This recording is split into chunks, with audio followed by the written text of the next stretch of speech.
It's Chris Avalon Unfiltered, bitch.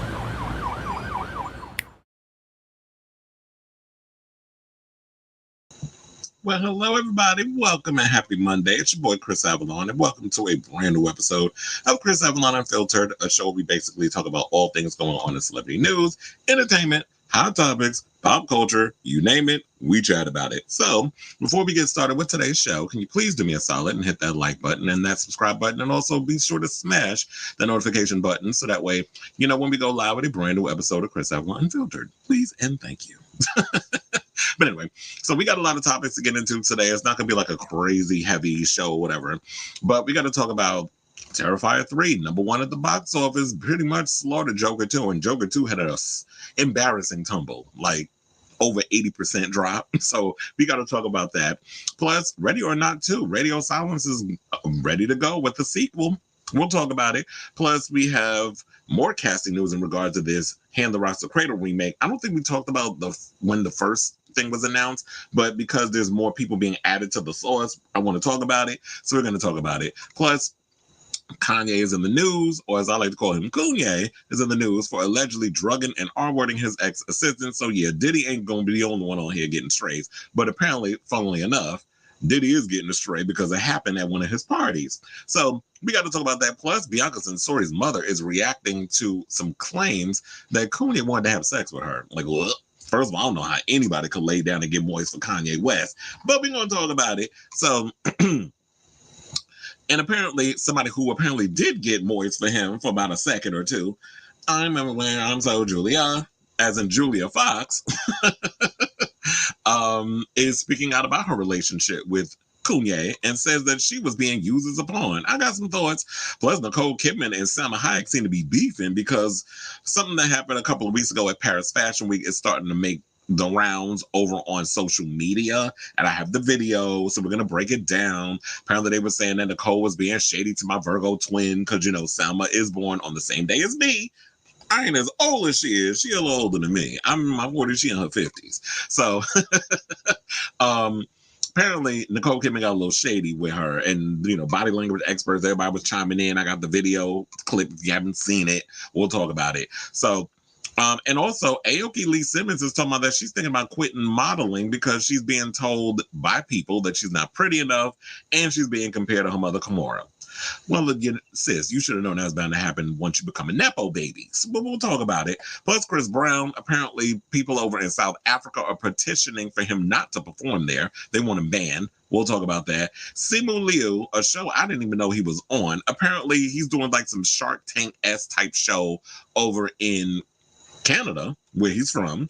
And among people on social media, were calling out these boba people or whatever. They had some type of boba drink that they were coming out with, and basically saying it's cultural appropriation. So we'll break that down. It got nasty to the point that people was on social media threatening the investors, that's on the show. So we'll talk about that. Plus, one of the cast members from the Upshaws, a show that's over on Netflix, I think they're in their final season. He came out of the closet, Chad. So how you doing? He joined the gay fam. And I want to try something different today because there's really nothing really going on in gay news. But I did see this advice, Dear Abby-esque type of thing that was floating around on one of the gay blogs. And they were talking about that one person said they love their trans boyfriend but sometimes they miss a certain body part. Can y'all guess what that body part is? And I seen like some people was having a little situation about it, but we're going to talk about it because we should talk about sex and relationships and body parts and things to do with the LGBT LMNOP plus community. I see there's something white on my chest. I'm trying to I see it. Where is it? Okay, I got it. But I was like thinking that would be an interesting topic that we could talk about and all this other stuff. So if you have not already, like I said before, please hit that like button and the subscribe button. Also smash that notification button so that way you know when we go live with a brand new episode of Chris Avalon Unfiltered. And anything else that pops up, I actually did get to finally listen to the full Brat. It's not really Brat, but it's still Brat album, whatever the hell she called it. I can't with these run-on sentences, whatever. I get the irony of it all, but that title is just annoying. I did listen to the full remix. I even heard the Spring Breakers remix with Kesha. I listened to that before I actually came on because I think they dropped that like within the last 24 hours, which I'm like, girl, why didn't you put that on? Girl, it's so confusing sometimes. Why didn't you put that on The album. You dropping this at the, well, maybe it was because it was a last second thing. I don't know. But let me hit my banner. Let's see who's in the comments. Robert is here. He said Australia takes Live Nation. Well, look, somebody need to take Live Nation to court because what y'all doing is just plain criminal. I don't like what they over here doing in regards to the ripping off people and stuff with these tickets. Because I remember I would be talking to people. They was like, yeah, back in the 70s and stuff, I went to a concert. It was $3. I'm like, can we go back to that? Can we go back to look? If people had to spend $3 for a ticket, but just and they wouldn't feel no kind of way just spending money for food, drinks, everything. Everything is just overpriced these days, ridiculously so. So you said majority of gay men said honestly, this is the only way a relationship works for gay. Wait, what? Oh, I'm reading something else. It said, I hope Australia takes Live Nation to court. Apparently, it killed their local music scene and is killing their local acts because they're not as global as like Olivia or Child, did you see that video of Olivia Rodrigo falling through a hole in the stage? I gagged when I saw that, but I always, and the weirdest part was when I worked 3 out of her 4 shows at the Garden, I had that fear. I was like, I always like something in the back of my mind is always like, you know what? I'm always worried like if y'all leave holes and traps and things open and things because you know when you're over here watching the act, a lot of moving parts are happening on the stage that you may not be privy to, especially with the crew moving things in and bringing pianos up or this thing or that thing, and that was what freaked me. I was like, I'm like, child, now can y'all make sure holes and stuff ain't, and it happened. She was over in Australia, speaking of which, performing. She went over the hole the first time. The lights was bright and everything, but then when she went to go wave to the audience and talk to them, whatever. Then when she was going back, it was a little dimmer. So then she fell through the hole, caught herself. See, she's young and flexible, so she was able to do that. And then she was like, "I'm okay." Like it reminded me of one of those old comedies where you fall through. I'm okay. And then I would have been like, child, I would have turned into Beyonce. Somebody's getting fired. Like that would have definitely been me. I would have sang it. I would have made jokes. But to be honest, I wouldn't have been joking. I'm like, somebody's getting fired. Heads will definitely roll. And they said many pieces of advice say open the relationship. It's just sex, not like going home. Well, we'll talk about, the sex thing and my overall thoughts of that. Because when I read what they said, I was bothered by a specific thing that was mentioned, kind of disregarding males' penises to uplift their trans relationship. But we'll talk about it when I get to that story. As I thought I would get a free download of the new version. I shouldn't have to buy it again. Oh, who you telling? Now, first of all, Charlie, you becoming the very thing that we ain't like, that you was talking about you was against. It's starting to feel like you are becoming the very thing that you dislike about the industry. You are starting to become a little more industry, a little more corporate, because you're finally getting a taste of that thing. And I understand how seductive that other side can be. But sis, you better tread lightly because them true romance, Pop 2, Charlie fans, those of us who've been riding with your behind since the beginning of your career, since Boom Clap and all of that, tread lightly, sis, because if you start to play over there more or less on the other side, I understand you be having your little discrepancies and you flip back and forth, which I get it. It's kind of the artist thing that you go back and forth on. I mean, I want to stay over here on the edgy, underground scene, but I don't want to come across now that I'm getting all the fame and everything that I'm becoming a sellout. Like that's, that feeling is warranted. I'm with you on that. However, it's starting to feel like you're starting to play over there a little bit too much because there ain't no way in hell that remix album, and you're not going to include that on there, and I got to pay for it? Hell no, I'm not. I am not. I will download it as a single and just have that a part of the situation. But you need to add that song to the rest of the remix because I'm not doing that because you already added that. The remix album actually, like, you get the remix songs, all the songs, and then after that it goes into the regular album. So all of that is attached. There's nothing like it's not going to hurt you to add it. And I feel like if y'all wait another week or two, I mean, don't quote me on it, but I feel like if y'all wait another week or two, they may add the song to it eventually. She probably trying to capitalize for y'all that's trying to, because, it's this thing where she said in the interview that she did with Zane Lowe, that feeling of, I don't know if it was, I've been watching so many interviews with her, but I think it was in the Zane Lowe interview that I realized she filmed that the same day she filmed, that she was at the New York stint of her show, which I also noticed Zane was filming there as well. It was a lot. I told her, whenever it comes to New York City, everybody, they pull out the red carpet. It's like all bets are off when it comes to that. Any other place, like, okay, we're performing here, but it's like the Garden is always the big deal when you're able to sell that arena out, because we're the world's most famous arena. So so there's that. But I really feel like if y'all wait a week or two, that song will be up in there, little, whether you realize, in no time flat. I couldn't find the words. Oh, you said Olivia Newton-John? Oh, no. Okay, it's one of the Olivias. Well, I don't know. Is Olivia selling out in Australia? I wonder if she is as big as over there. I mean, I know Pink is huge there. Diggs is in the building over there from Twitch. How you doing? Okay, so yeah, so there's that. But we'll get into all the other stuff later. So now let's get into one of my favorite movies, I have to say, of the year. I mean, there's been many. I mean, don't get me wrong. There's been a lot.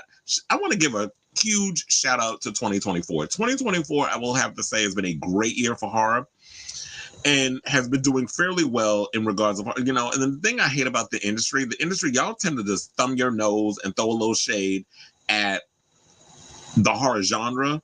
But if you look at it, the horror genre is pretty much dominating a lot of the things that's been going on in regards of movies. So while you're over here hating on horror films, this movie that y'all put $200 million behind is flopping at the box office. Big time. So there's been a couple of horror movies that I've seen this year that I thought was great. There's The First Omen. There was Late Night with the Devil. I really want to see The Substance with Demi Moore. I can't find nowhere that's really seeing this movie, and I'm not going to be searching hard and wide every AMC and Regal. So I'm going to just, hate me if you want, but I'm going to just wait till that ends up on one of the streaming things, and I'll just rent it for $20 and I'll check it out that way. And then if I like it, I'll buy it. But what else? Cool. Great movie. Long Legs, been getting a lot of stuff. Maxine, Alien Romulus, I definitely love that movie. Inter-Violent Nature was another favorite of mine this year. Even though it was a little slow in the pacing, I hope they really zhuzh up the pacing a bit in the sequel. But Inter-Violent Nature was another great film. Another movie that I saw, I think was on Shudder, because Shudder's been having a lot of really good movies too, that I think that a lot of people need to check out. I mean, I saw that they put Hush back, but also I was like trying to remember the damn name of it because I forgot to say. Oh yeah, Speak No Evil. I heard a lot of people was liking that movie, and oh my god, I totally forgot the name of it. But that I know a lot of people were talking about it. I didn't even finish. I did finish watching. I'll get back to it because it'll probably come to me while I'm telling y'all about this. But anyway, so Terrifier 3, people were shocked. It made a ton of money. I believe it was $18 million box office gross. The budget, I was like, let me check the budget. The budget was $2 million. So the movie was, it cost them $2 million to make, but it did relatively well at the box office. And I have VHS. That's another one that y'all need to check out. VHS Beyond. That was another one. So the name of the movie is Oddity. I almost forgot about that one. So Oddity is another one. I'm like giving y'all recommendations of horror movies y'all need to check out while I'm supposed to be talking about Terrifier 3. But oh, I just realized my thing is on. Let me close that window. Okay, so basically what it says is this. So apparently, look, there's only one room for one killer clown at the box office, and that killer clown is Art the Clown. I remember I was telling my sister about this film because she's never heard of the Terrifier movies, and I was like, how have you never heard of Terrifier 3? But I realized it is a film that's based on word of mouth. And the word of mouth, has basically been the thing that's been helping this movie get the success that it has, because they don't have the money and the wherewithal to market this film to get a lot of people to watch it. So a lot of it was hearsay. A lot of it also was Damien Leone and the cast basically talking to a lot of YouTubers and a lot of podcasters to get, to be heard and to get the word out, which is also, in my opinion, another great marketing strategy. So it says, in one of the year's second best triumphs of indie genre cinema, after Neon's Long Legs, Cineverse under $5 million investment, Terrifier 3, is screening to an estimated 18.3 million 3 day after an 8.2 million Friday, 5.9 million Saturday, and 4.2 Sunday. That Sunday hold, negative 30%, is on account of the Indigenous Peoples holiday. Well, I would not call that the indigenous people because, first of all, fuck Christopher Columbus. We do not celebrate us indigenous folks. We don't celebrate colonizers. Sorry, but So it says the threequel received a B cinema score, which is high praise from the moviegoer poster, as it doesn't hand out a lot of A's to horror titles. So the jaw-dropping awe is how this movie, which is largely marketed to Cineverse's solely bloody, disgusting fan base of 80 million streaming subscribers. I didn't even know they had that many subscribers across 30 channels for under $1 million, broke out to bigger numbers. Unlike some of the wide entries this weekend, iSpot doesn't show any national spots for Terrifier 3.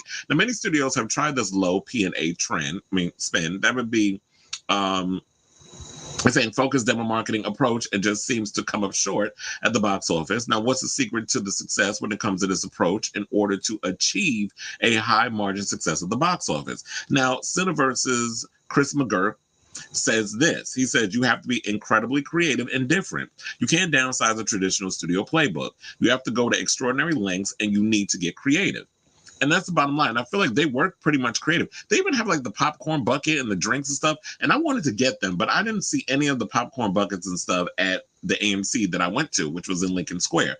So I didn't see any of that. I mean, I saw the one they had of a skull. I wasn't sure. I didn't look close enough to see if that was anything to do with art because it didn't look like him. So I didn't even bother. But the ones that I did see, I was like, oh, this looks pretty cool. I want to possibly get it. But I don't know, maybe I have to go online or eBay or something and try to purchase one. So they said there's a wave going on, and this is what one industry movie marketing maven had to say, saying that movies like Terrifier 3, the Crunchyroll films, or even last year's Godzilla -1, these films can find their target audience on social, spend very little, and effectively convince them to spend their money to come out to theaters. Traditional movie marketing is getting lost in the shuffle, as the source. Godzilla -1 was able to reach $56.4 million stateside off a P&A that was under $5 million. And this is what they told Deadline. So, you know, they haven't really made a lot of splashes as a Cineverse in regards of all the other films they made, but there's just something remotely special about Terrifier, the Terrifier franchise. First of all, I always told y'all, if you haven't seen it, Art the Clown pretty much comes from a short film called All Hallows Eve, which is where we first got a taste of him. And then the first Terrifier was basically, you know, just a lot of kills. Didn't really have much of a plot, didn't have much of a storyline. Terrifier 2, we get more into the lore. We get introduced to Sienna, her brother Jonathan, and her crazy-ass mother, who I wasn't that bad when her ass died, because she irritated me. And she was just mean to both of her damn kids. And I get it because of what happened with your husband. But for her with that PTSD and the fact that how she was just so mean to her damn kids, when she got it by Art, but basically that it was very much a scene very similar to a film that I loved back in the day called Maniac. And if you know that scene from Maniac where Tom Savini and what happened, how he died, similar kill to Sienna and Jonathan's mother. So, you know, and they had those moments where, you know, but I felt like with Terrifier 2 and 3, and I did do this, so I'm going to let y'all know, I did create a poll on the channel, which is like, which is your favorite Terrifier movie, 1, 2, or 3? If y'all have the moment, definitely let me know what you guys think of that. My issue with Terrifier 3, although I enjoy it, I love the kills. The kills were pretty much way gnarlier than they were in the previous films. I felt like there were more questions that were left unanswered than answered, and I wanted a little more of them. I wanted them to dive into the lore a little more. So that's kind of like what bothered me about Terrifier 3 versus 2. I think, and it definitely felt like when I was watching the movie that there were pieces that were heavily edited from the film that didn't make sense because there was a bit of a flow issue. There were moments where it's like, okay, so we're having a flashback scene to 5 years ago, then it's present day, then it was like, so it was all over the place. It was hard for me to kind of follow where they were going on. Also, I wanted a little more backstory on Art the Clown and his love for Christmas. Like, there's a scene literally that he turns into, Will Ferrell. Like from Elf, Santa! Like that, very much it was that because Art doesn't talk, so it was like silent. So it definitely reminded me of that scene when he comes in and he sees Santa Claus just passing by the bar, and then he comes in and he pushes the two girls out of the way just to get to Santa Claus. That scene had me hollering. And then, of course, it was great to see, well, I can't remember the actor who played Santa Claus because I've seen him in a lot of movies, but it was good to see Clint Howard, who was Ron Howard's brother. You know, he always pops up in a lot of things. He was in that scene. And then there was the guy that was the bartender. I was like, where have I seen him before? If I'm not mistaken, I believe he was actually in I Still Know What You Did Last Summer. He played the guy. He didn't really have much of a role or whatever, but in I Still Know What You Did Last Summer, but he was the guy that was in the truck that was with Freddie Prinze Jr.'s character, and he gets off by the fisherman. He looked like that was the guy. I could be wrong, but when I was looking at his face, they looked like they favored each other. So that might be the same actor. Might not be, but I'm assuming that it is. Now, a lot of the kills and stuff, you know, the things I always say about Art the Client, everybody gets it. Like, he's like an equal opportunity offender. So you're going to get situations where it's like, okay, yeah, kids are getting killed. Because I know some people are like, well, if the kid's getting killed, I'm not watching it. Okay. But yeah, kids are going to get got. I mean, the scenes with the kids, you didn't see it. Like, particularly in the opening sequence.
Okay, we're back. I don't know what the hell is going on, but my internet has been acting a fool, and this has been happening a lot lately with Verizon. So I need to definitely get in contact with them and cuss their ass out. I don't know why it also was showing that my connection is unstable. And it's somehow that moving close to the router. I'm like, if I get any closer to the router, I'll be like that chainsaw scene in Terrifier 3 and it'd be up my ass. It's like, Jesus. But anyway, so we're back. I'm going to just start it over because I don't even know how, like, what happened in regards of not start over the whole stream, but start over the whole thing, because I am going to plan on cutting up this Terrifier situation and putting it as an edit. So, nevertheless, you know, Terrifier 3 apparently slaughtered. What the hell is the name of that movie? Yo, I'm bugging today. But yeah, it just did really well at the box office. I'm like stressed out because this damn internet is getting on my damn nerves. But anyway, let me continue. Let me power through, and let's continue. So basically, you know, Longlegs was another huge hit for horror this year. There's been a lot of great films that have come out in regards of, you know, the horror situation. You know, there was Oddity. There was, you know, so many other horror films that I know have been relatively doing well at the box office in regards of in 2024. Like 2024, as I said earlier, has had an amazing year in regards of horror films doing really well at the box office. I know like the mainstream industry has kind of been thumbing their nose at horror, but apparently what's been going on with it is that they've been kind of giving the industry the finger and showing like, yeah, if you do small budget films, these are what's becoming big hits. And this is what the people want to see, not you risking 200, 250, 300 million dollars on a film, and then on top of that, you're spending 100 and something million dollars on the marketing,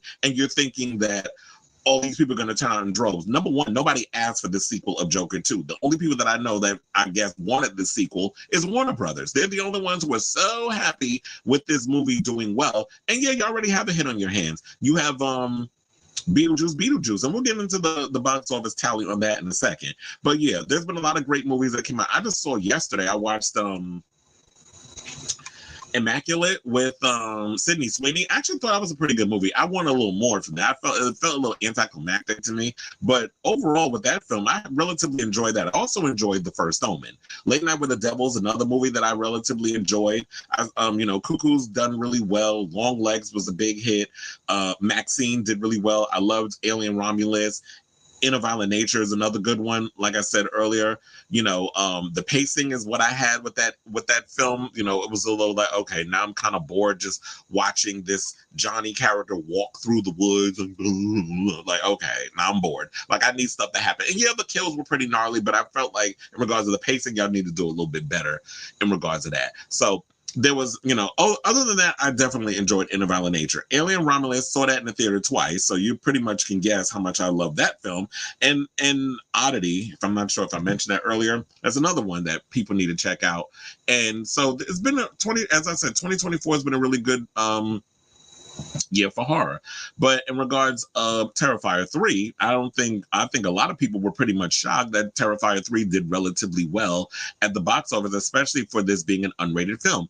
And if I'm not mistaken, this may be the first movie that's unrated that was a #1 hit in North American box office. I could be wrong, but I did see that Damian Leone did post a tweet and said, "We did it. Terrifier 3 is now the #1 movie in the country. Thank you so very much to everyone who supported us on this long, passionate journey and everyone who helped bring my twisted vision to life.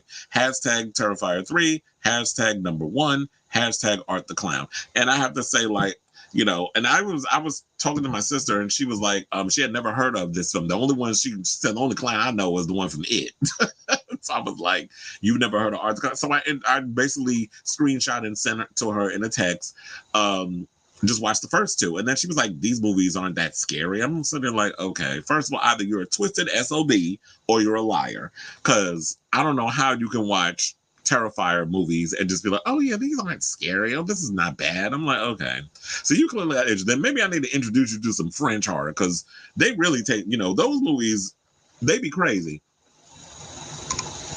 if you can stomach that. But then, yeah, what they were saying about in regards of people were throwing up in the opening sequence and all this stuff, I'm like, okay, I was rolling my eyes and just calling BS on that. But then I'm like, okay, so so then I watched the opening sequence. I'm like, this isn't bad. I mean, first of all, there was a kid got killed. He got hacked up by Art the Clown with an axe.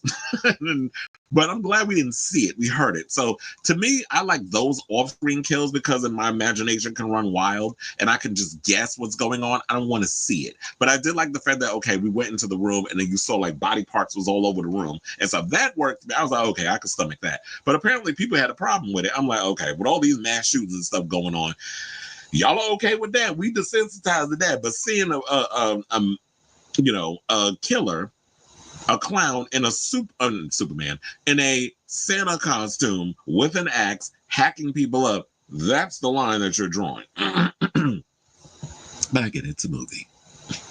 So, according to Deadline, they basically said in one of the year's second best tries for indie genre cinema after Neon's Long Legs, Cineverse under $5 million investment, Terrifier 3 is screaming to an estimated $18.3 million 3 day after, and 8.2 million Friday, 5.9 million Saturday, and 4.2 million Sunday. The Sunday hold negative 30% is on account of the Indigenous Peoples holiday. But it's funny how, like I said earlier, we're not calling this an Indigenous Peoples holiday because we don't celebrate colonizers.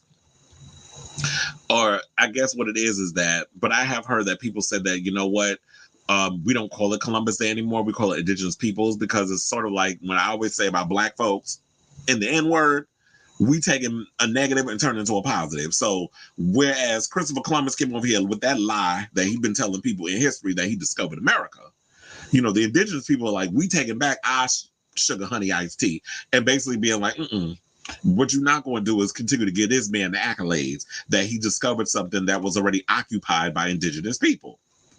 But enough of the history talk. But sometimes I guess we got to give it to you since books is being banned all over America because they don't want y'all to know y'all history. So they said that basically, Bloody Disgusting, is behind it. Cineverse, Bloody Disgusting, they're all behind marketing of this. And also Screenbox is behind this, which Bloody Disgusting, I believe, also owns. But I didn't also know that they had 80 million streaming subscribers across 30 channels. The budget was under $1 million, as in what the marketing situation. But Terrifier 3 cost $2 million to make, which I'm fairly impressed by this, and why when people look at this, is like seeing how much money they made. That it was just $18.3 million on a $2 million budget. Now that's amazing. That's like y'all made your money back, you made your budget, you made your marketing, you made everything pretty much back. It's a huge hit for them. Whereas you look at Joker 2, which their whole situation is $200 million, and I'm sure there's probably more added on to that for the marketing. They're not going to make this money back, especially with their 81 million or 81% drop. I'm gonna look for it as we read along, but I just want to give y'all all that information before we shuck on. So they're saying that the jaw-dropping odds how this movie, which was largely marketed to Cineverse's Bloody Disgusting fan base and 80 million streaming subscribers across 30 channels, broke out to bigger numbers. And they basically said that many studios have tried this laser-focused demo marketing approach and just seem to come up short at the box office. So what is their secret? And basically, Chris McGurk, who is the boss over at Cineverse, said the following. He said, you have to be incredibly creative and different. You can't downsize a traditional studio playbook. You have to go to extraordinary lengths, and you need to get creative.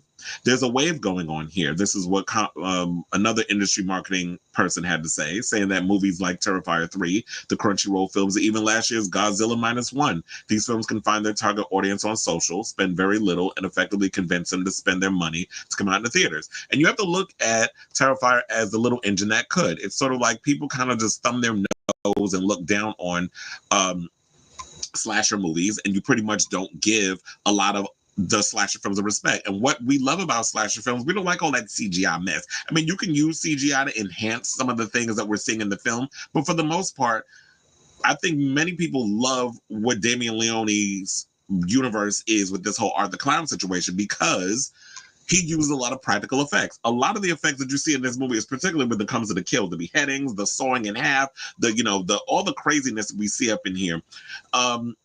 We see it's a lot of props. It's a lot of practical effects. It's not like, oh, we're just creating CGI and all this other stuff. And I think that's what the fans like. So we want to see like, okay, so what's he going to do exactly when it comes to all the gore and all that mess? And to me, Terrifier 3 goes beyond the gore and stuff. Yeah, there's gory moments, but what I think we love about the Terrifier films, particularly in Terrifier 2 on and onward, especially because, a lot of people feel a way about Terrifier 2 being the more superior film, is the lore, is that we get to know a lot more of the characters before they kill them off, is that there is a lot more backstory when it comes to Sienna and her brother, and that her connection with the overall costume that she wears in part 2. We get more of that in part 3. The power behind that sword that she uses that can defeat Art the Clown in a lot of situations. I want a little bit more of that. I also want to know a lot more about, because there was a lot of situations in the film that I felt like was confusing. Like, okay, so when Art and Vicky go back to the house that we already see 5 years later is going to get blown and, you know, get demolished. Why was he sitting in the rocking chair looking out the window, very Michael Myers style, for 5 years? And then why did Vicky cut her arm open and was in the tub with the piece of glass that she broke, you know, she smashed with her face, you know, the mirror?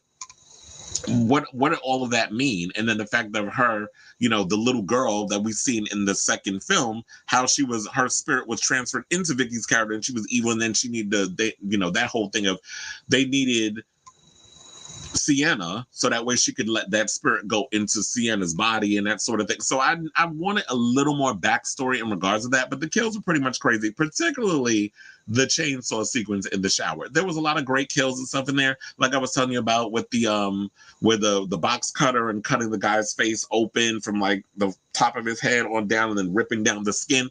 I actually have a theory about that sequence. So there's a scene in the film that is implied, another off-camera kill, that Jonathan was killed by Art. I actually do not believe he's dead. I believe that head, and I could be wrong, but I don't know. I just have this theory.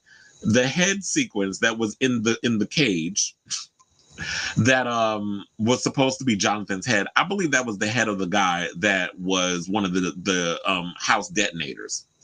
Because the way the flesh looked and stuff on his face, I'm like, so he did another kill similar with the whole skin ripping that, because that's why I remember like with that head. So I actually do not think that Jonathan is dead. I do believe he's alive. I believe he may show up in part 4, because we are getting a part 4, and this is not a spoiler. This is actually, well, basically, you saw the movie, you know we're getting a part 4, and then on top of that, we got word of a part 4 at, I believe, one of the festivals that showed the movie.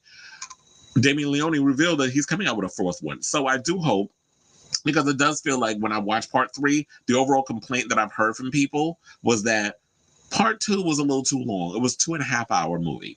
Part 3, it is 2 hours. I do feel like stuff was cut out, which makes me feel like it was hard for me to follow along in a lot of stuff. I thought, I was like, am I an idiot or something? Like I'm not being able to follow all this along, because I was like, too much is missing from part 3 that wasn't gelling with it, and it was just like, it just felt like the way that it was edited was all over the place. So that was my overall complaint. So I do hope that if we, even though the movie's already unrated, if we get a release on, you know, DVD, Blu-ray, whatever, that what happens is, or even a digital release, that we get an extended cut, which puts, or extended director's cut or whatever, that adds all the things that he had to cut out. So if you want that version, if you're a hardcore Terrifier fan, Damien Leone, if you're listening, this is my advice.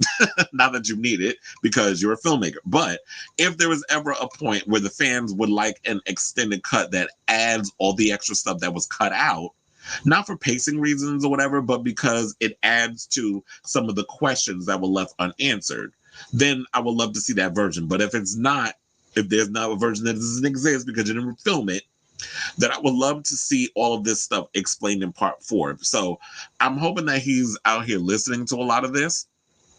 And that's pretty much my advice. But yeah, there was a lot of pretty much gnarly kills. If you're not into like gory horror stuff, then this is definitely not a film for you. But I'm actually happy that the film is successful at the box office. So, because this reminds me of, like, you know what this reminds me of? This reminds me of John Wick. Because John Wick, I remember when the first John Wick came out, it was like, it didn't really do that well at the box office. It did okay. But then people heard about it. People saw the movie. And then it was word of mouth. And then as it progressed, the movie started to make more money. So this kind of reminds me of that time of like, yeah, when John Wick first came out, how it was just like this small little film that we kind of kept to ourselves, and we were loving it, and we wanted to see this film. But they also said they further expanded their audience, particularly Latino and Hispanic moviegoers who showed up at 48%. That's actually true, because when I was in the audience, there was a lot of Latino guys in that movie theater that were watching it. They also said Caucasians was how do they even know this? Like y'all did a survey on whose nationality is what? So they basically said Latino and Hispanic moviegoers were at 48% to Caucasian 34%, 10% Black, 2% Asian, and 5% Native American / other. I want to know how they got them statistics, because it's like, how would you even know who showed up? And y'all just like looking at everybody and just being like, okay, now you look Latino. So, I mean, you would file some Latinos under indigenous as well. So, shout out to the Mexicans. They also said Terrifier 3 gave, post-track audiences gave Terrifier 3 4 stars with 76% positive, 59% definite recommend, male leading at 61%, with 18 to 24-year-olds being the largest demo. So who says Gen Z don't go to the movies? Y'all do. And some of the alphas was dipping there too. And they said that 37% of 18 to 24-year-olds. Yeah, there was a lot of young people in that audience as well. And Terrifier 3 played evenly across the country, but best in East, South, Central, and West. AMC Burbank has the highest gross for the pick with 42,000 42,000, I guess it's about in money through Saturday. So the Californians, y'all was out there. I mean, my theater wasn't packed, but it was a lot of people there that was there opening night, which was Thursday. And they also said that under 25 moviegoers went in groups to see Terrifier 3. 90% took one friend. I went by myself because that's how I ride. I don't care. I'm a big boy. I could go to the theater by myself. And plus, I'm like, I don't know many people that I'm friends with that likes that type of films. There'll be a lot of friends that I have that are scaredy cats. And plus, a lot of my friends are working and stuff. And also, when I want to go do something, I'm type that just gets up and goes. I'm not somebody, do you want to go see Terrifier 3? Like, I'm not big on that. I just like to just get my ticket and just run to the movies and go see movies on my own.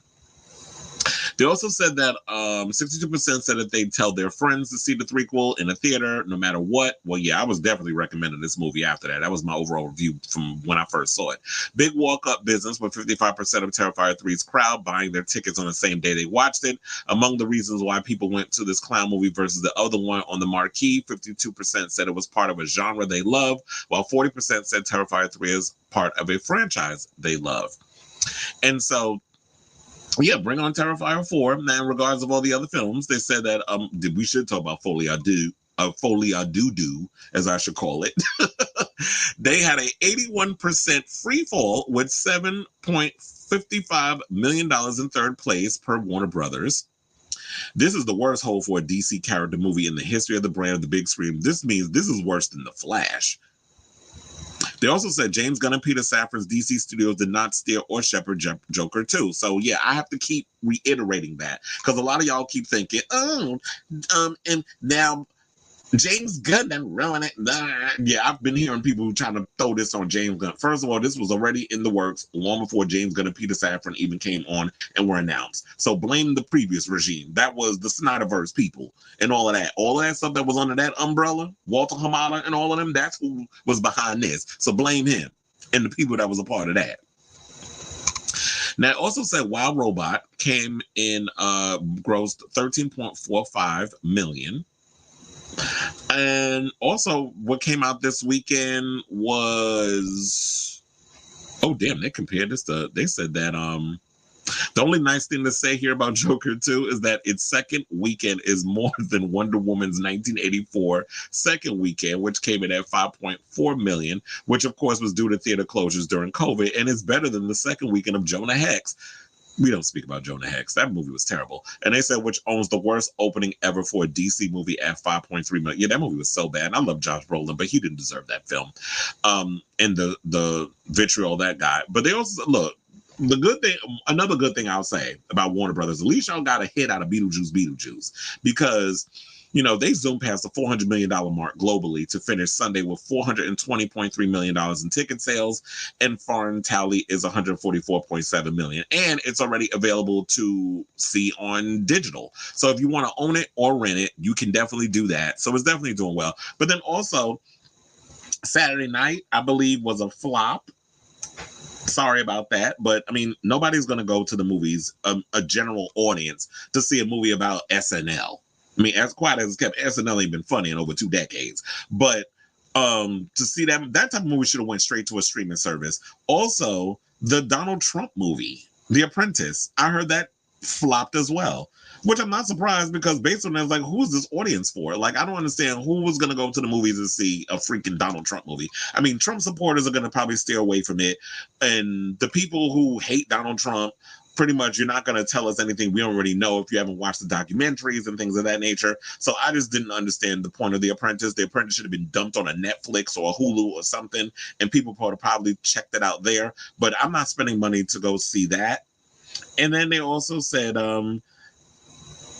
juxtapose this to Netflix, which would be trumpeting their wares Emilia Perez and the Angelina Jolie-led Maria all the way to Oscar night. So, Emilia Perez, I definitely want to see that film, and I'm looking forward to that. See, now that's a movie I've been like, okay, limited release, I can play at the Quad, like a gay movie theater or whatever, or the IFC theater in New York, an art house theater, I should say. But for the most part, nobody is going to go see these films in a theater, and it's going to make a crap ton of money.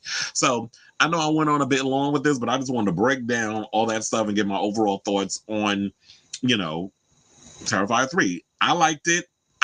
Honestly, I prefer Terrifier 2 more over Terrifier 3, but Terrifier 3 I definitely enjoyed. I had my issues with it in regards to like the editing was a little, all over the place a bit, and I felt like there was chunks of the movie that was missing that would have maybe explained a lot more. But I realized that Damien was probably at the mercy of these people who was complaining about the last movie being too long. And yeah, while it fits the 2-hour situation, there was some stuff that I felt like would have fleshed out the movie a little bit more. It would have made for a perfect film. So I say all this to say, did you see Terrifier 3? And did you enjoy it?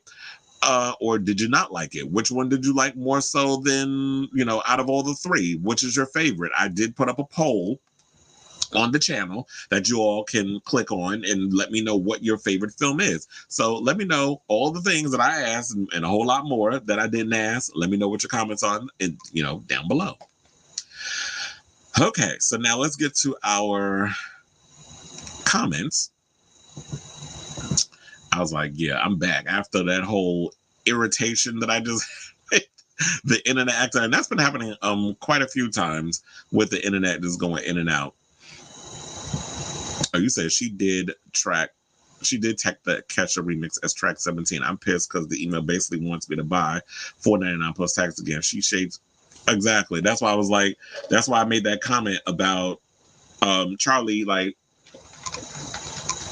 don't become the very thing that you've been talking about you're against.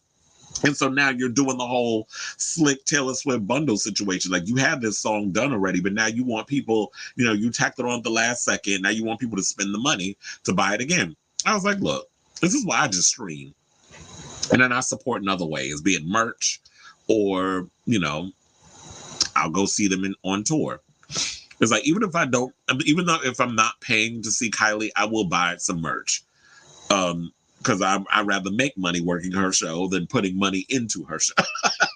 That makes sense. Y'all can go spend money, but me working at Madison Square Garden, I would rather just go and run upstairs to, I was about to tell y'all the specific spot where they have all the merch at, but I'd rather go upstairs because I'm not going to Chase Square. First of all, I ain't going all the way downstairs. That's like the entrance inside of the garden. I'd rather just go up to the 6th floor, buy a hoodie or a t-shirt, and then just run downstairs and put in my locker real quick. Then have to, do all the other stuff. But I'll have to ask, like, what are the rules in regards to buying merch? Because I already know when I work at Citi Field, they say if you want to buy merch, you have to clock out and you have to do it after the shift is over. You can't do it during. I'm like, what? Can I do it before I clock in? Like, go up to the 6th floor? I mean, but then again, the merch people be up there setting everything up, and I don't want to disturb them while they doing that. I probably just wait until after and buy a hoodie or whatever.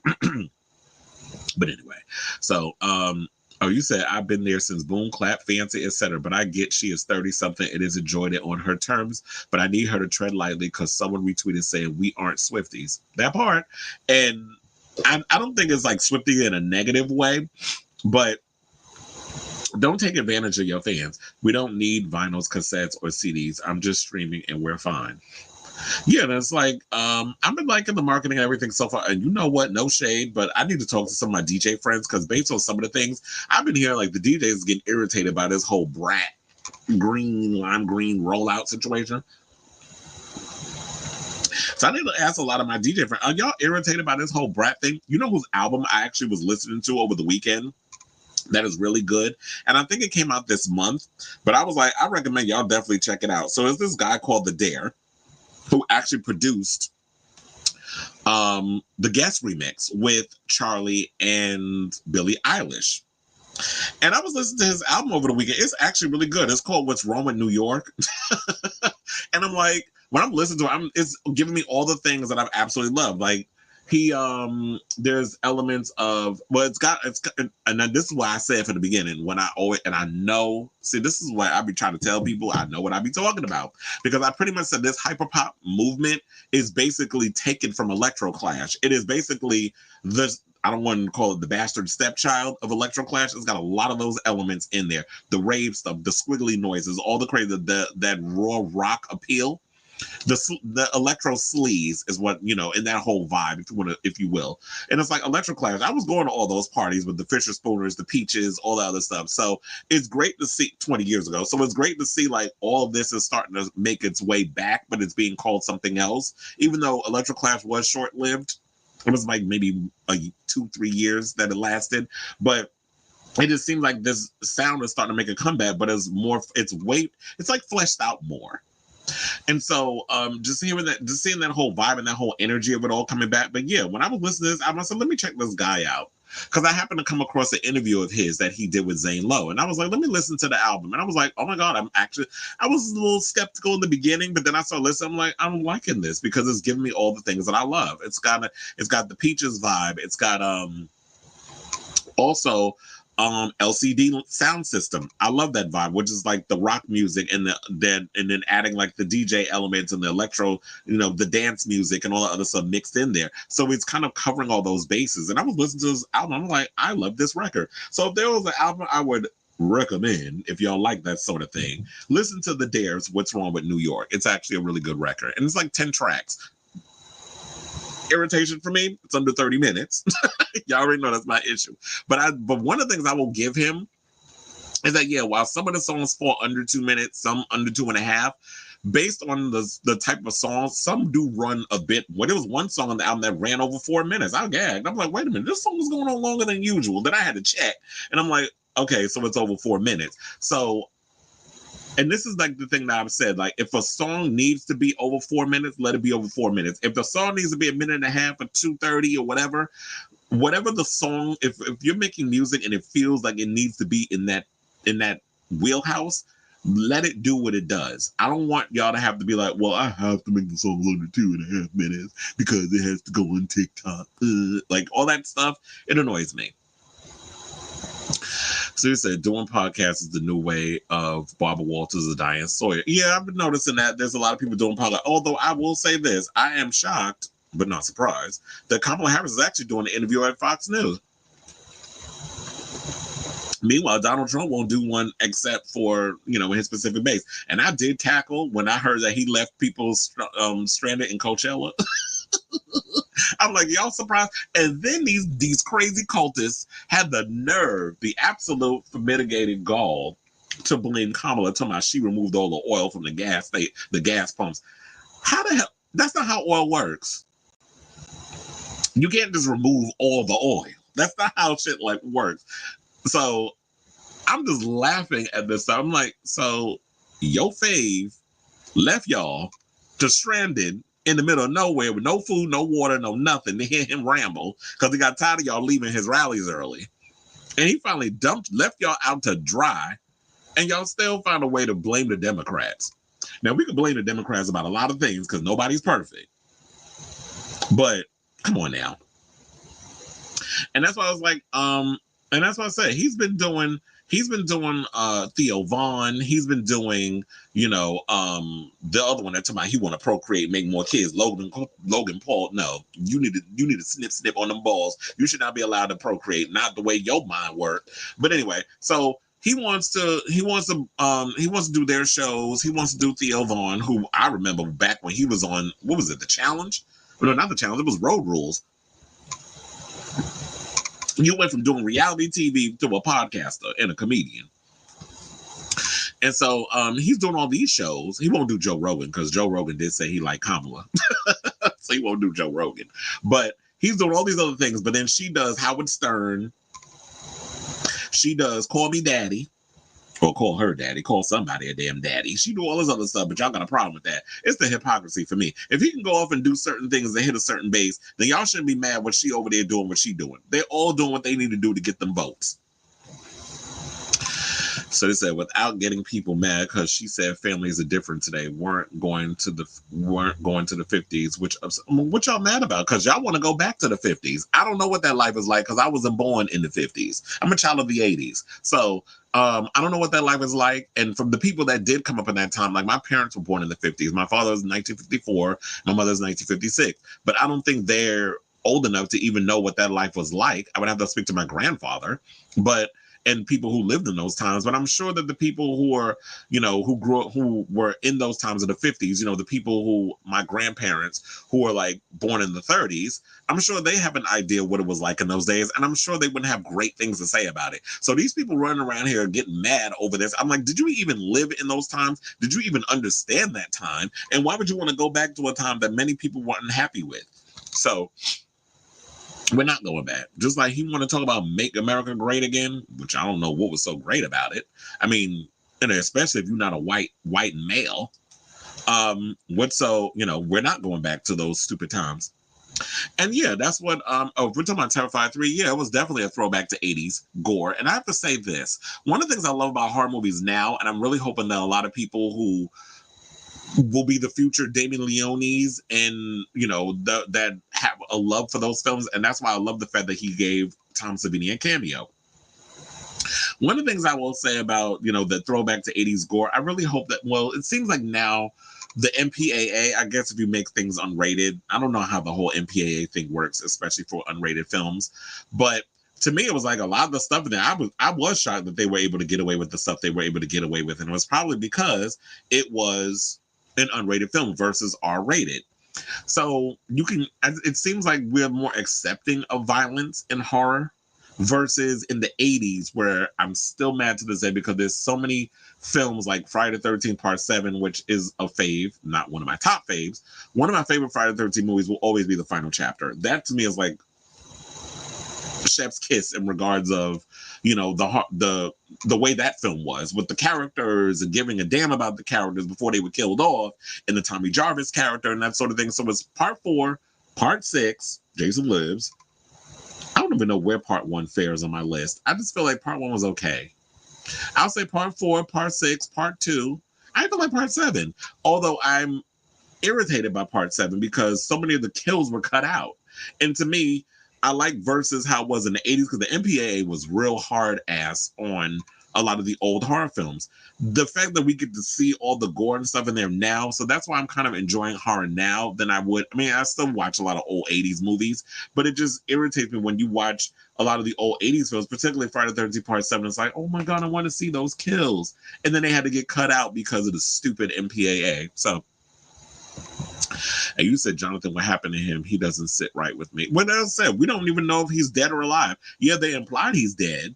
I think that was a lie, just so that way that Vicky could have Sienna feel like she lost everything, and then she would open herself up, and then she would be able to, and then the spirit that was inside of Vicky, the little girl from the previous film, Part 2. I think she was in Part 1 too, if I remember. Because I haven't watched Part 1 in a long time. I just immediately go to Part 2. Because I kind of like that film more or less than the previous one. So I guess you wanted to trick her to make her feel like, yeah, Jonathan died, so that way they could open themselves, because we didn't see what happened to him. It's like, but then when the uncle was calling Jonathan on the phone, and then Art and them was impersonating him, I don't know. I just feel like we didn't see him die, so I'm assuming that he's not dead. He said, I have a feeling they want to, but he said the complaints of the time length. I can't do that without going 5 hours long. But I guess there is a Screenbox, a home video coming with the. Well, I hope that we do get a fuller version. I know it's just, I don't know what's going on today with this thing. I just like, there was some work done on this internet. And I'm trying not to move too much because my ring light has been acting sensitive too. So yeah, today's episode is going to irritate me. And it said, the Puppet Man, that scared me. Now all Dario films came back to Shudder. Oh yeah, I did see that. I was watching Demons on the train on the way home from work the other day.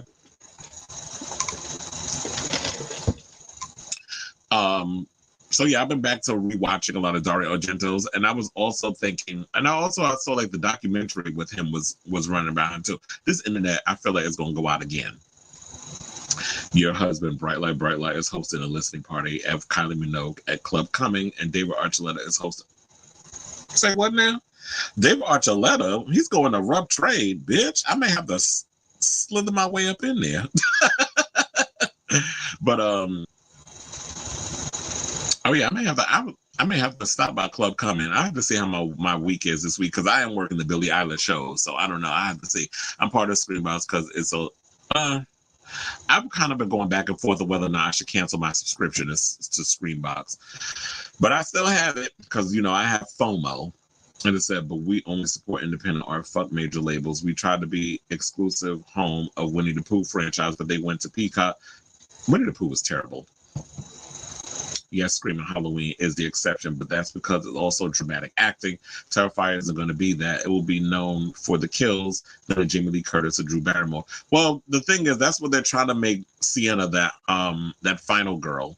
So we'll see if she does get to be on that Mount Rushmore alongside Sydney and Laurie Strode.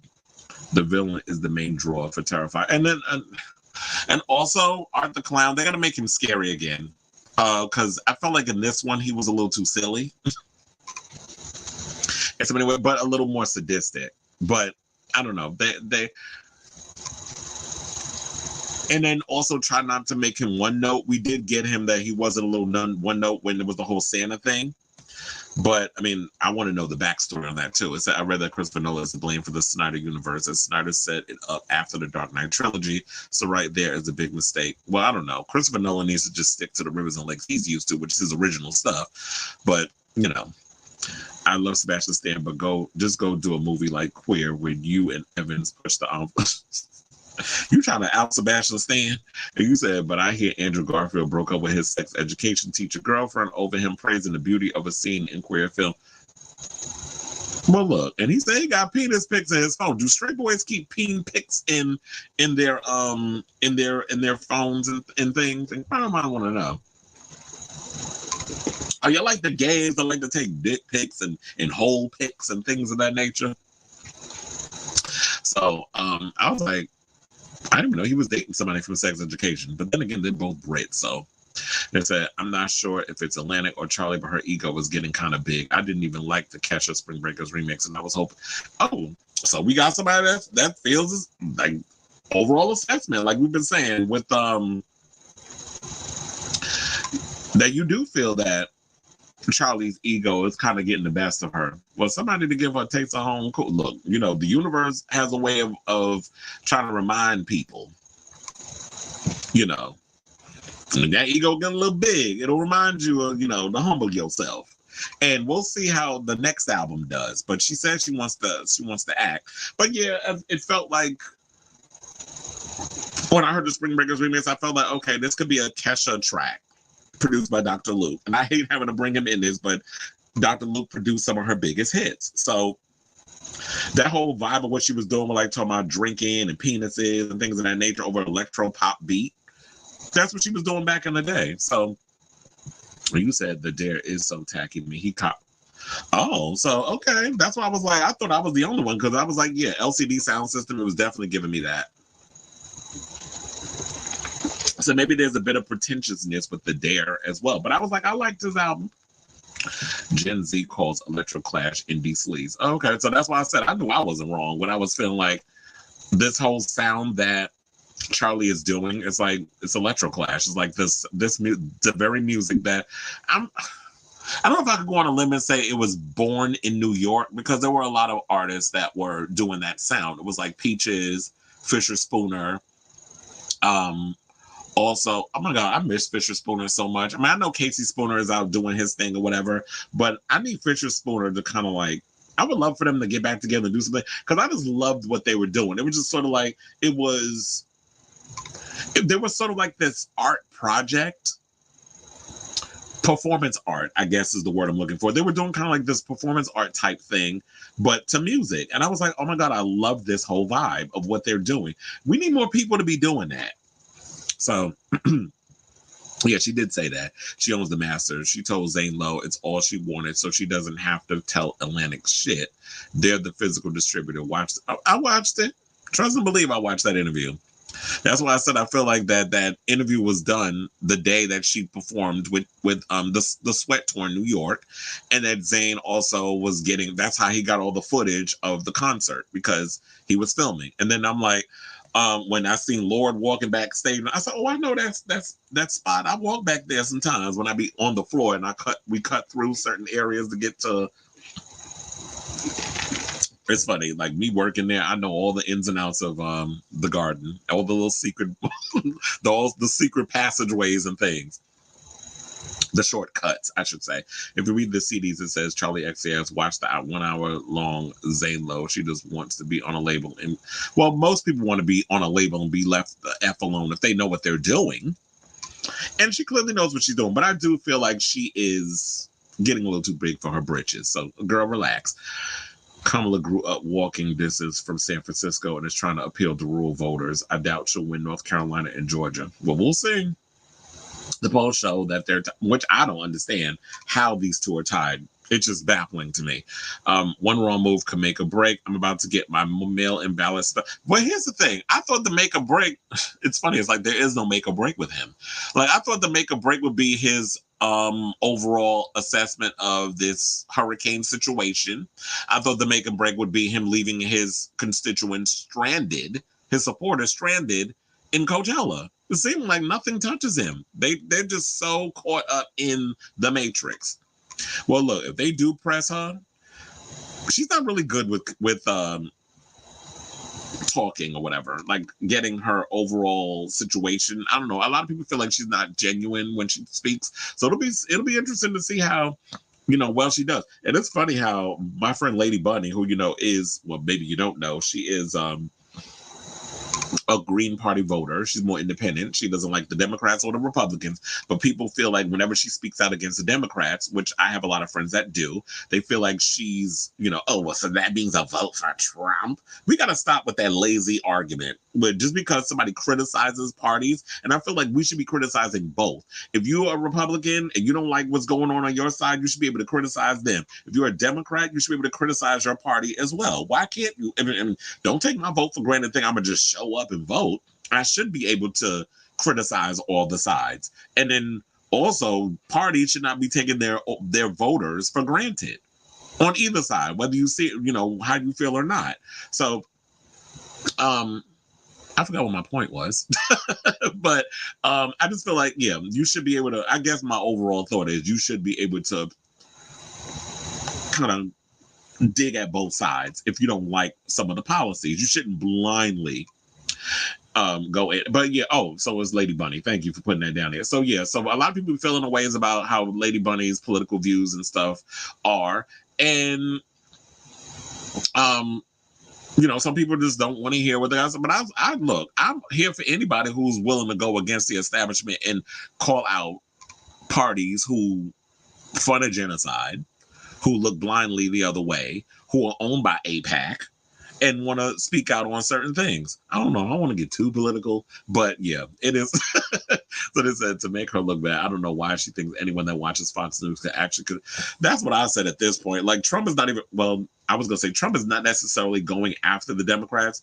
That's not true, because in 2 weeks, he is doing a rally at my job, Madison Square Garden. So And then last month he did a rally in Long Island, which I was like, it makes sense because that would probably be the people that would vote for him. But he is doing rallies in Democratic cities. So if he could sit and do rallies at Madison Square Garden, and I don't know who he planned on pulling in, then I guess the same would be for her going on, Fox News. She has pulled some Republicans over to her side. And she said that now I remember, because she said that she wants Republicans in her cabinet. And people were like, so what exactly kind of policies have Republicans put forth? Like, so why do you want to do business with them? But I guess keep your friends close and your enemies closer. I guess that's the tea. Terrifier 2 is definitely that girl. That's why I like that film more. Art the Clown is more of a Chaplin-esque tramp or a slapstick. Yeah, I definitely get Buster Keaton. And it's funny how I use John Wick as a reference when I was talking about how their audience has grown, because the Buster Keaton thing is very similar to a lot of the stunt work that was done in the John Wick movies. Definitely takes from that. They said Buster Keaton, that adjacent or Michael Myers character, in my opinion, art is giving you mime realness. Yeah, I could definitely see that. If the grab them by the cat didn't hurt them, nothing will. Okay. YT people from rural areas are so passionate and dedicated to voting for Trump. I don't know why or how they relate to a billionaire from New York City when they live in Garden Sheds. That's true, because do y'all think that you're going to be able to, are you thinking you're going to be able to have the same, like if you vote for Trump, do you think that means that you're going to accumulate the same wealth as him? Especially when he's out here grifting for money? So I don't understand what relatability you have to someone who is a billionaire.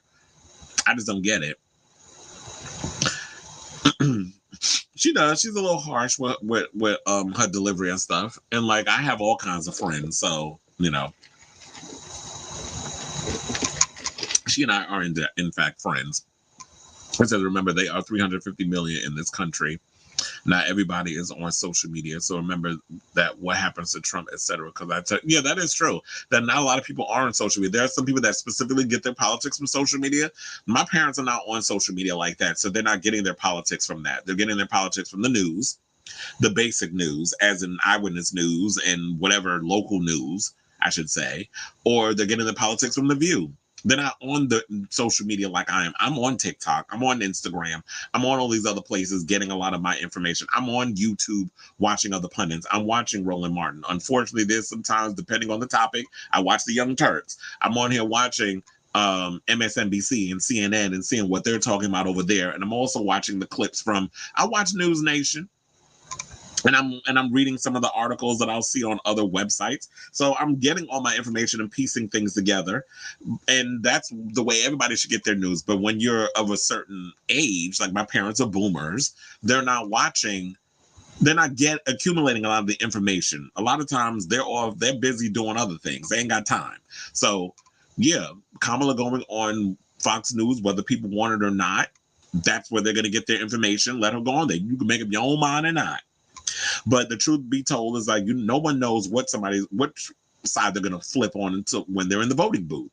Because I'd be damned if there can't be no husbands who beat their wives and treat their women like crap are gonna have a gun to their wife's head in the booth while she's pulling who she's voting for. That shouldn't be allowed. I mean, I don't know if they're doing that, but I know they ain't doing that in New York. We don't play out here when it comes to the voting. But so Robert said he lives in rural America. Homophobes, racists, Jesus freaks, etc. It's a reality that I tell you is valid. Yeah, we got all kinds of nuts. I mean, we seen them in that movie Civil War. all the crazies. But anyway, now, chill. I'm gagging right now. We are over an hour into the show, and I didn't even get to topic number 2 yet. And that's because we had our technical difficulties with the damn streaming. The internet has been acting a fool. I don't understand how I got Verizon, and y'all blowing mine with the thing. So we got to get into our other topics. So let's get into topic number 2. Now, speaking of horror, Ready or Not 2 is apparently coming out. But the question is, do we need a sequel? Because I felt like Terrifier. I'm still got Terrifier in mind. Ready or Not. To me, I thought it ended perfectly. I like the way that it ended. I like the movie overall. I literally just watched that movie 2 days ago. I was like, oh, I haven't seen this movie in a while. Let me pop it on. And then all of a sudden now, 24 hours later, I find out we getting a Ready or Not 2. But I overall like the film. I like the way it ended. I like the overall assessment of it. I like the concept. I even liked yeah, but I don't think we needed a part 2. But if Radio Silence has an interesting idea, then I'll watch it. The only thing I will say that fell flat with me was some of the jokes, but that goes without saying. I feel like when it comes to Radio Silence, y'all are pretty weak in the joke department. We gotta try to do the jokes. Like it felt that way in Abigail. I felt that way in the Scream movies. Like you were trying to sell us on those jokes. The jokes weren't really working for me. So maybe y'all need to work a little harder on trying to make me laugh. If y'all want to go into sort of the horror comedy, that whole balance for me. So anyway, they said that the news is was announced by Radio Silence at a Searchlight screening for their 2019 cult horror pick, which started it all. Principal photography and release date will be announced at a later date. So they said the Actors of Filmmaking Collective, comprised of Matt Bettolini, Open, Tyler Gillett, and Chad Villela, are reunited to make Ready or Not 2, a sequel to their 2019 dark comedy horror hit for Searchlight Pictures. Now written by Guy Busick and R. Christopher Murphy. The movie told of a bride, played by Samara Weaving, who learns that her family's wedding night ritual, pulling a card from a puzzle card game while playing if someone draws the hide-and-seek card, as she does, then a murderous game is played all in order to appease an ancient family deal with the devil. Now, other people that was in the film was Henry Cerny, Andy McDowell, and Adam Brody. Sidebar, can we talk about Adam Brody for a second? When did he get so hot? Like, I always had a little bit of a crush of him ever since he was in the OC. Because I loved his character. Look, he's the one that introduced me to Christmas. So it was like half Christmas, half Hanukkah. So he was the first one to introduce me to that. And ever since then, I've kind of followed his career over the years. He was in Scream 4. He's been in a bunch of films. I know he's in his new series with, oh my God, what's her name? The one that played Veronica Mars. I know he's in a new series with her over on Netflix that I'm hearing is getting rave reviews. I haven't watched it yet, but everybody that I've heard, friends of mine that have seen the show, said it's a great show. You can watch it in one sitting. It whizzes by really quick. I heard there was an announcement made that it was automatically given a season 2, which was surprising because Netflix loves canceling their shows after the first season. Like I've heard recently, there was another thing. Sidebar, I'm going to just add this in real quick because I thought about making this a topic, but I was like, I don't know if anybody cares. But it's just something I could just say really quick. So apparently they're talking about that people are getting pissed because yet again, they're going to ruin something for a Gen Z audience. They're making Wuthering Heights and Pride and Prejudice for Netflix, and they're going to ruin it by trying to Gen Z it, meaning take all the things that y'all found problematic about Wuthering Heights and all this stuff back in the day and water it down for a Gen Z audience.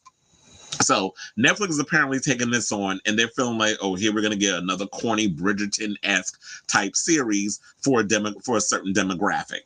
And I'm like, whatever. First of all, I never pretty much cared for Pride and Prejudice unless they threw zombies up in it. That was the only time I cared about, Pride and Prejudice. If y'all wanted to kind of mash it up with something else, kind of like they did Abraham Lincoln Vampire Hunter, which I thought was a pretty good concept. The execution, on the other hand, didn't work for me. But if you're going to make the 16th president of the United States, who may or may not have been a homosexual, into a vampire hunter, I was like, okay, cool concept. But yeah, the movie didn't really work for me in that regard. But in regards of Ready or Not, like I said before, if they have a great concept in regards of this whole situation, I'll definitely check it out. And, Ready or Not, for those of you who are not aware, because I did bring them up in passing earlier, it did launch the careers of Samara Weaving and the filmmakers. Radio Silence, they did Scream 5 and 6. They're not, I guess they're producing Scream 7, which they're still working out the kinks on that. They also took on Vampire Ballerinas with Abigail, which was a good movie, but it flopped at the box office. I'm not even going to go in and do the whole thing about how you people who supported Melissa Barrera and all other stuff didn't show up for it. Or maybe I just did it. But yeah, y'all didn't. So that's why it flopped. But it did do well on Peacock. So streaming definitely helped propel the movie to cult status. But y'all should have actually showed up at the theater to support it. And like I said, I watched the film. I did rewatch the movie the other day, and besides the corny jokes, I enjoyed the film.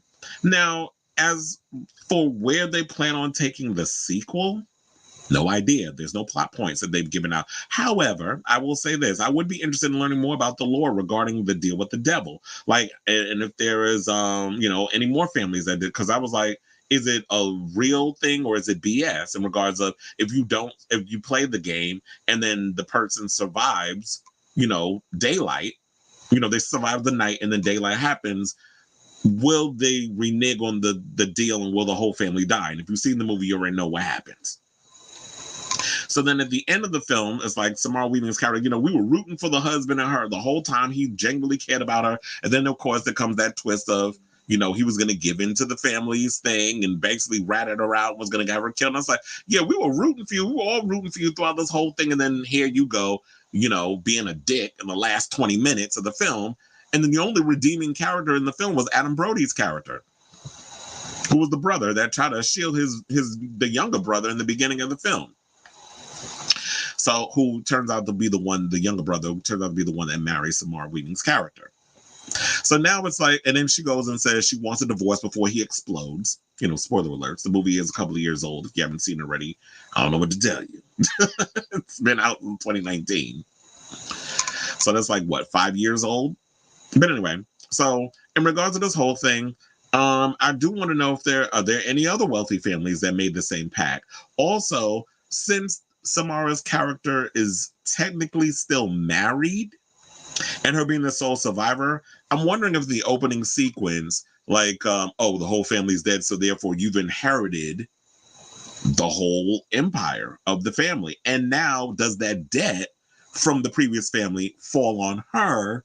And where do we go from there? So I'm definitely curious in regards of, these are all the questions I got that I'm curious about in regards of this whole situation. So I say all this to say, what do y'all think of this story? Are you excited for a new Ready or Not 2? Do you have any any open-ended questions regarding from the previous film that you would like to see them bring on in part 2? Whatever your thoughts are, let me know in the comments down below. Okay, so Robert says, I love the horror genre of have and have not, where the rich basically leaves the poor defenseless to kill them for cash. But I remember a movie called The Hunt. That was a controversial movie. But I remember a lot of my friends talk about The Hunt. Because I feel like it was the political aspect of it gets a little heavy-handed. That's always a fine line that you have to cross when it comes to talking about that sort of thing in the horror world. That always becomes a slippery slope when you try to throw politics in it. I mean, horror movies can be political, sci-fi can be political. There's always a little political tint in a lot of those genres, but you really have to tread lightly when it comes to that, not to come across a little too heavy-handed and too preachy. Otherwise, your movie will fail. It says, so I need more of the have and have not horror genre explored. But Blumhouse, child, don't even get me started on Blumhouse and how they've been releasing more shit than gems in regards to their movies. I can't even think off the top of my head in 2024 have we even gotten a good horror movie from them. It's like ever since Megan, they've been trying to create so many different versions of that movie. They had the AI movie that came and went like a fart in the wind in theaters. Nobody went to see that. Then they had the one with the imaginary friend called Imaginary. That was terrible. Like then they had the one with the what was it? The horror movie that took place in a pool or whatever. That was shit. There was so many bad movies that came out of Blumhouse this year. I don't even want to talk about them. Neon had a better year. There was so many other movies that came out. Like Blumhouse, y'all pissed me off. Is that the Wolfman movie, a Blumhouse movie? That movie better not suck. Otherwise, I'm gonna be upset because I like The Invisible Man with the girl that's a Scientologist. What's her name? But yeah, she I like that movie with her. But of the other ones, I'm like, that movie was crap. It's like no streaming service is picking up The Hunt. I thought it was on Hulu at one point or Prime Video. I could have sworn it was on one of those because I remember seeing it on there at one point. As I can just imagine The Apprentice also being ignored. Yeah, the only way I feel like people are going to be able to see that is they're going to have to rent it. Because I don't know anybody that would care. I mean, to be honest, I love Sebastian Stan. Like personally, he could sit on my face and take away my oxygen. But for the most part, it's like, I just don't care. Even if Donald Trump never ran for president and all this craziness wasn't coming out about him, I don't care enough to want to watch The Apprentice as a movie. I just don't find his story to be fascinating. Some guy who was a Nepo baby who basically just created an empire out of his father's, real estate empire or whatever. Like, I just don't find that story interesting. We have enough stories about rich to riches. I like rags to riches. I prefer those. So I just don't find the story to be fascinating. Now, don't get me wrong. I did watch The Apprentice when it was on TV. I actually watched Celebrity Apprentice. I found that more entertaining than the regular Apprentice. And Donald Trump is entertaining. He's good TV. Well, back when he had all his marbles. But all this political stuff that he's saying, like, that's what makes me not like him. But I did like him when he was, a reality star. I will never admit this, but in 2012, I was in the second. Child, get off of here. You talking about using the second grade? I'm joking, though. I voted in a mock election, and I was the only person in my class that voted for Romney. People gave me reasons why I should vote for Obama. Well, I'm interested to know, why did you vote for Mitt Romney? I mean, here's the thing with Mitt Romney. I like to call him Mittens. I don't know why, but I just like calling him Mittens. Because when you say Mitt, it's like Mittens. I don't think he was that bad of a politician. Now, the back and forth flip-flopping thing, I was like, I don't want when people do that. But for the most part, I don't think Mitt Romney was bad. But here's the thing. Like, if you believe that guy that was the black guy that was on the Young Turks when he was going in on, oh, we don't like Obama having a school and lecture black men. Oh, why they're voting for Trump and not voting for Kamala. I was like, stop. First of all, it is a conversation that definitely needs to be had. There are a lot of black men who are talking about they won't vote for Kamala because whatever barbershop talk, whatever the case is, I just think black people just get mad whenever our kitchen table talk makes it over in them white spaces. The same complaint that I had about, the fact that Jaguar crazy ass went over there on, went over there on Piers Morgan. Y'all had nothing to say earlier when she was on all them other, black shows. But the minute she crossed over, went over to the white people and y'all and our stuff, our kitchen table talk spilled over there. Then all of a sudden, y'all was mad. That's what this was giving me. So I'm like, I don't feel like Obama was lecturing. Yeah, it did kind of come across as Art the Clown did to Vicky when she was pleasuring herself with that piece of glass. Like, it was giving me that. So, but I'm like, yeah, sometimes you heifers need to be chastised. Because what is the reason? Then you want to talk about policies and this, that we've given you the policy. We've told you the things that a lot of the stuff that they've been out here is misinformation and lies. You still have your belief or whatever. And it's funny how all of a sudden now, because it's these two, now everybody want to wake up all of a sudden and be like, well, I want a change to happen. I'm tired of America being with way. I said, well, where was y'all years ago when all of this was going on? Now, all of a sudden, because Kamala Harris and Trump is in office, now all of a sudden everybody want to wake up and want to vote however they want to vote or all of a sudden have an epiphany about how politics and the things that's going on and what we're really funding and all that other mess. You know how long we've been colonizing other countries? Since before speech replaced sign language. It's been going on for over 500 years. Hello, slaves brought over to America. Like, do we need to go into that? The colonization of the United States from indigenous people, especially on today's date, Columbus Day, or we want to call it Indigenous Day or whatever. Do I need to keep going into the history lessons? I should have been a history teacher. But then again, no, because the way that this educational system is running, y'all making it hard for teachers to actually be out here educating people on stuff. I'd rather homeschool my kids if I had them. A24 only flop was, I was about to say that, yeah, the Room with Brandy, because I heard that movie was bad. And I like Brandy, but I heard that the movie was terrible. First of all, it looked terrible from the trailer. Like, I didn't know if it was horror. I didn't know if it was a comedy. But they decided to go against Beetlejuice, and they shouldn't have, because Beetlejuice is nostalgia. And you already know, those of us who grew up on Beetlejuice, we were going to go see that before an A24 movie, because Beetlejuice is nostalgia. And, at our generation, when you hit a certain age, when you in your mid to late 30s on up, we start to get into that nostalgia phase of we're not old, but we're not young. It's kind of like Britney Spears. You're not a girl, but not yet a woman. So you kind of feel like you're in between phase. So you start to feel a little nostalgia for the films that you grew up on. And I grew up on Beetlejuice. So I'm going to go see that before I go see that movie with Brandy. They should have waited, and I do agree with you. They should have waited till October. This would have been the perfect time to release that. I'm not saying go up against Terrifier 3, but you could have released that. You could have released that movie the weekend of Joker 2. That movie was still flopping, but you could have released that last week or next week. What other horror movies they got coming out? But that was dumb. Like, first of all, who releases horror movies in September? Oh, wait, this week, Smile comes out. Smile 2. No, don't release it during that because you will definitely lose. You definitely won't make no money because people like Smile. I thought Smile was okay. I didn't think it was a great movie. I enjoyed it. It's not something I want to run to the theater to see. And I told her they had a fan screening, which I said I'm going to start going to a lot of those just so that way I can get a heads up and an early, review out on some of the movies, depending on what it is. But but Smile 2 was around the same time as Terrifier 3, so I couldn't go. So, so I missed out on that.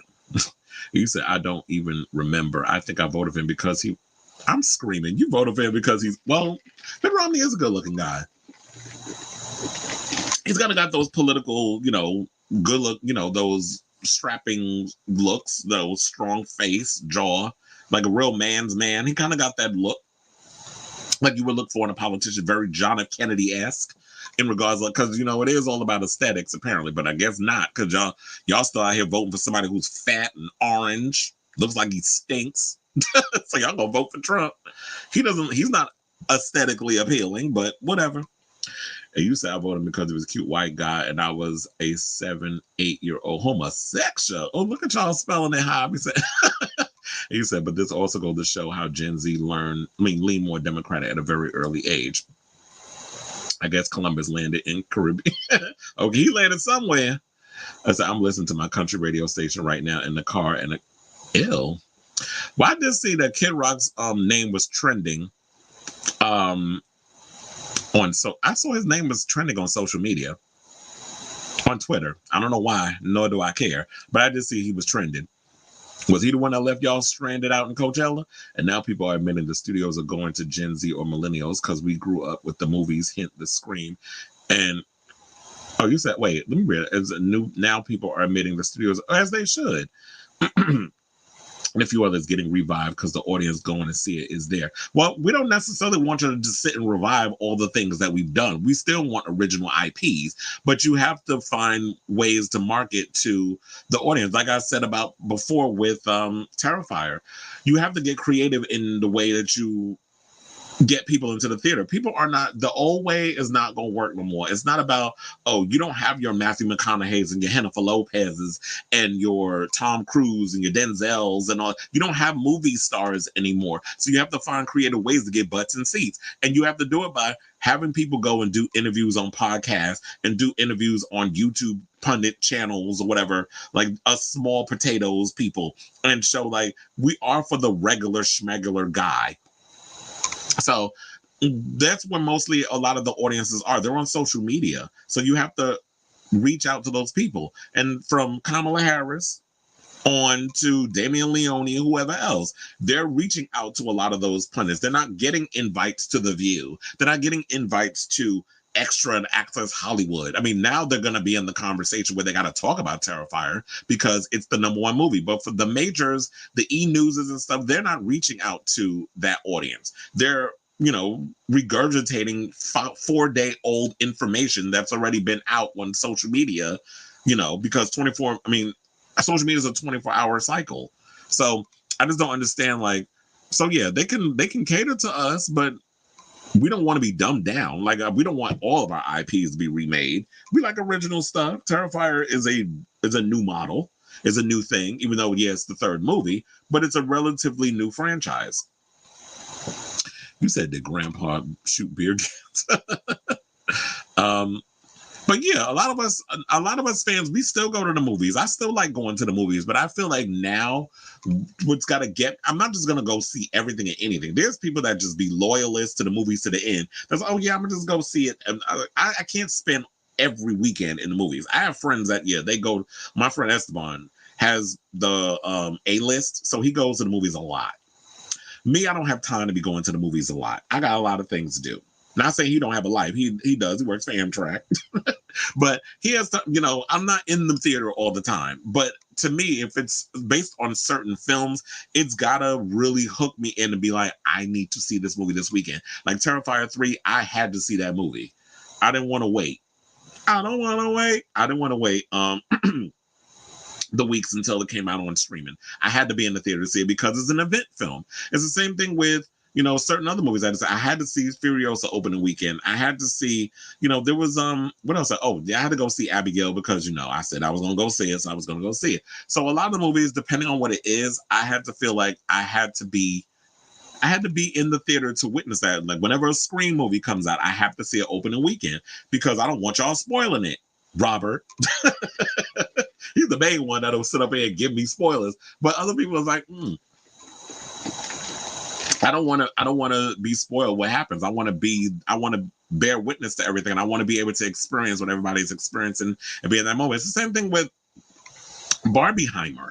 It's like if it was an event thing, people got dressed up in pink and went to go see that movie. Also Oppenheimer, it was like Christopher Nolan. You know, people love his films. I have a friend who loves Christopher Nolan.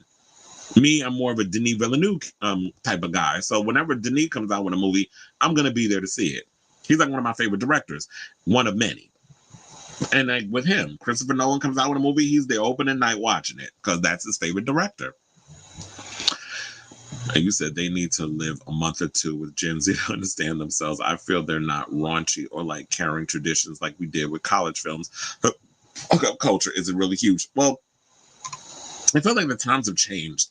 And Hollywood and many others, and you got to roll with the times. The way that we grew up is not the same as the way a lot of kids grew up. Or maybe the fact that, you know, millennials, Gen X, the way we were raised, kind of like just thrown to the wolves and had to fend for ourselves because our parents were busy and all this other stuff. I don't know. I think Gen Z kind of and Gen Alpha, I feel like y'all been coddled a little bit more so than we have. And the traumas that we had doesn't really affect y'all as much. I'm not going to sit up here and try to say y'all don't have your own issues to work out, but I feel like for the most part, yeah, our parents are pretty rough on me growing up. I mean, I had a good childhood, but for the most part, I had to pretty much it was like the times of trying to figure things out as you go. Where you said, poor Eli Ross, Spyglass at Thanksgiving. Really? He better force her to come back and make that movie. I got to look into that story. You said that Thanksgiving 2 was canceled. And that Scream 7 has Patrick Dempsey for a trilogy, so he lost his franchise. Well, he should have figured out how to get, you know, that whole thing up and running. I mean, Thanksgiving was okay. Even though I bought it. I should have just rented it because since that first time, Thanksgiving, I've not given it a rewatch.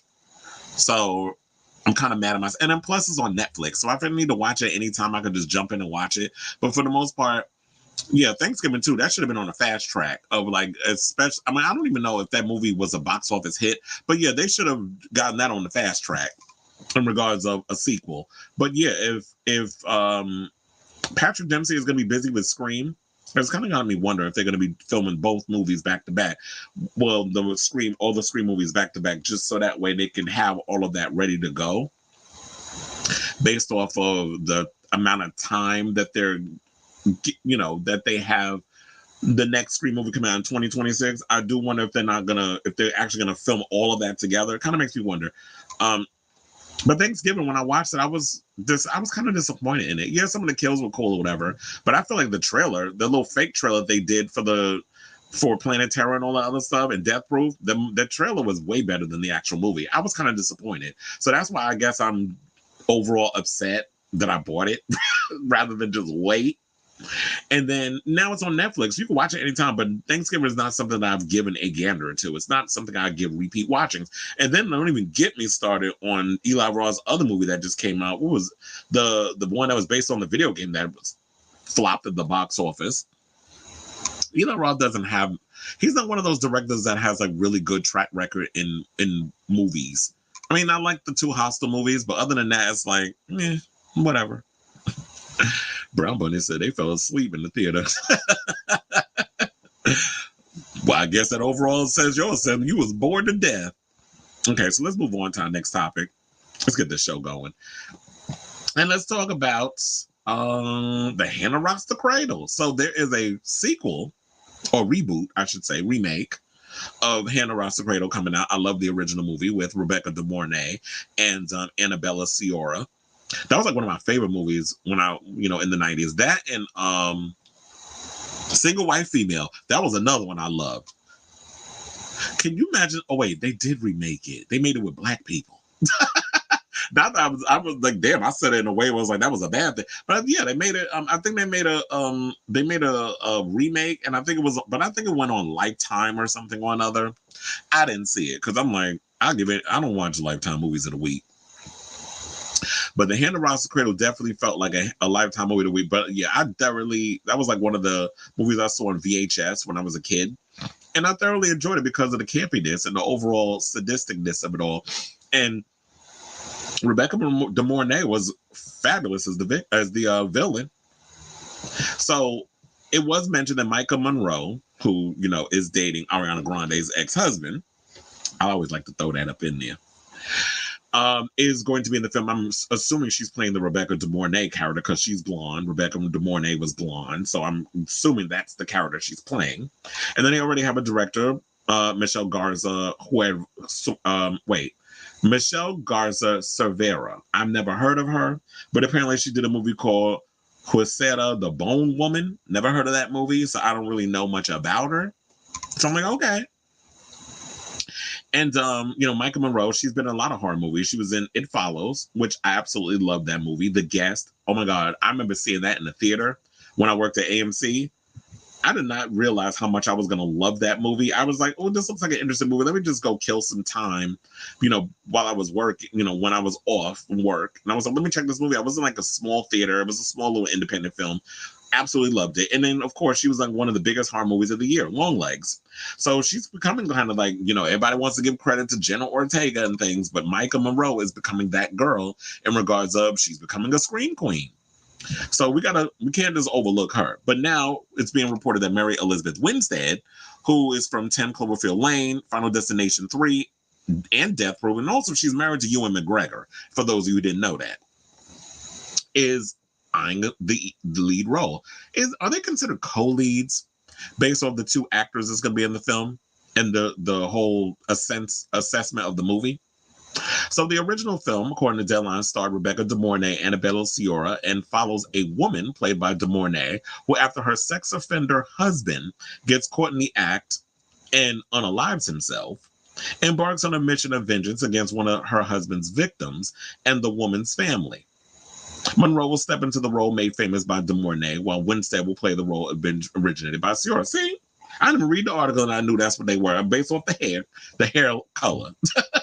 Well, I do hope, here's the thing, with this version, that they don't shy away from the fact that Rebecca De Mornay was married to a pedophile. Or a sex offender. Well, sex offender and pedophilia, same shit, different toilet. I really hope that they don't shy away from that storyline because that is something that should be explored, especially when we were talking about the Menendez situation and what's going on with that in regards of now, because there was the angle of, alleged sexual abuse from the father to his kids and then one of the members of Menudo, that this is now something that's going to be explored in their retrial. So they're reopening their trial and that sort of thing. So we don't want to shy away from those things. We're not going to water it down be like, oh, well, Gen Z is going to be uncomfortable or people are going to be uncomfortable and Me Too and Time's Up. And I was like, no, that is something that is still going on in the world. We should not shy away from that being the thing. So the original screenplay was written by Amanda Silver, and the film was EP'd by Rick Jaffa.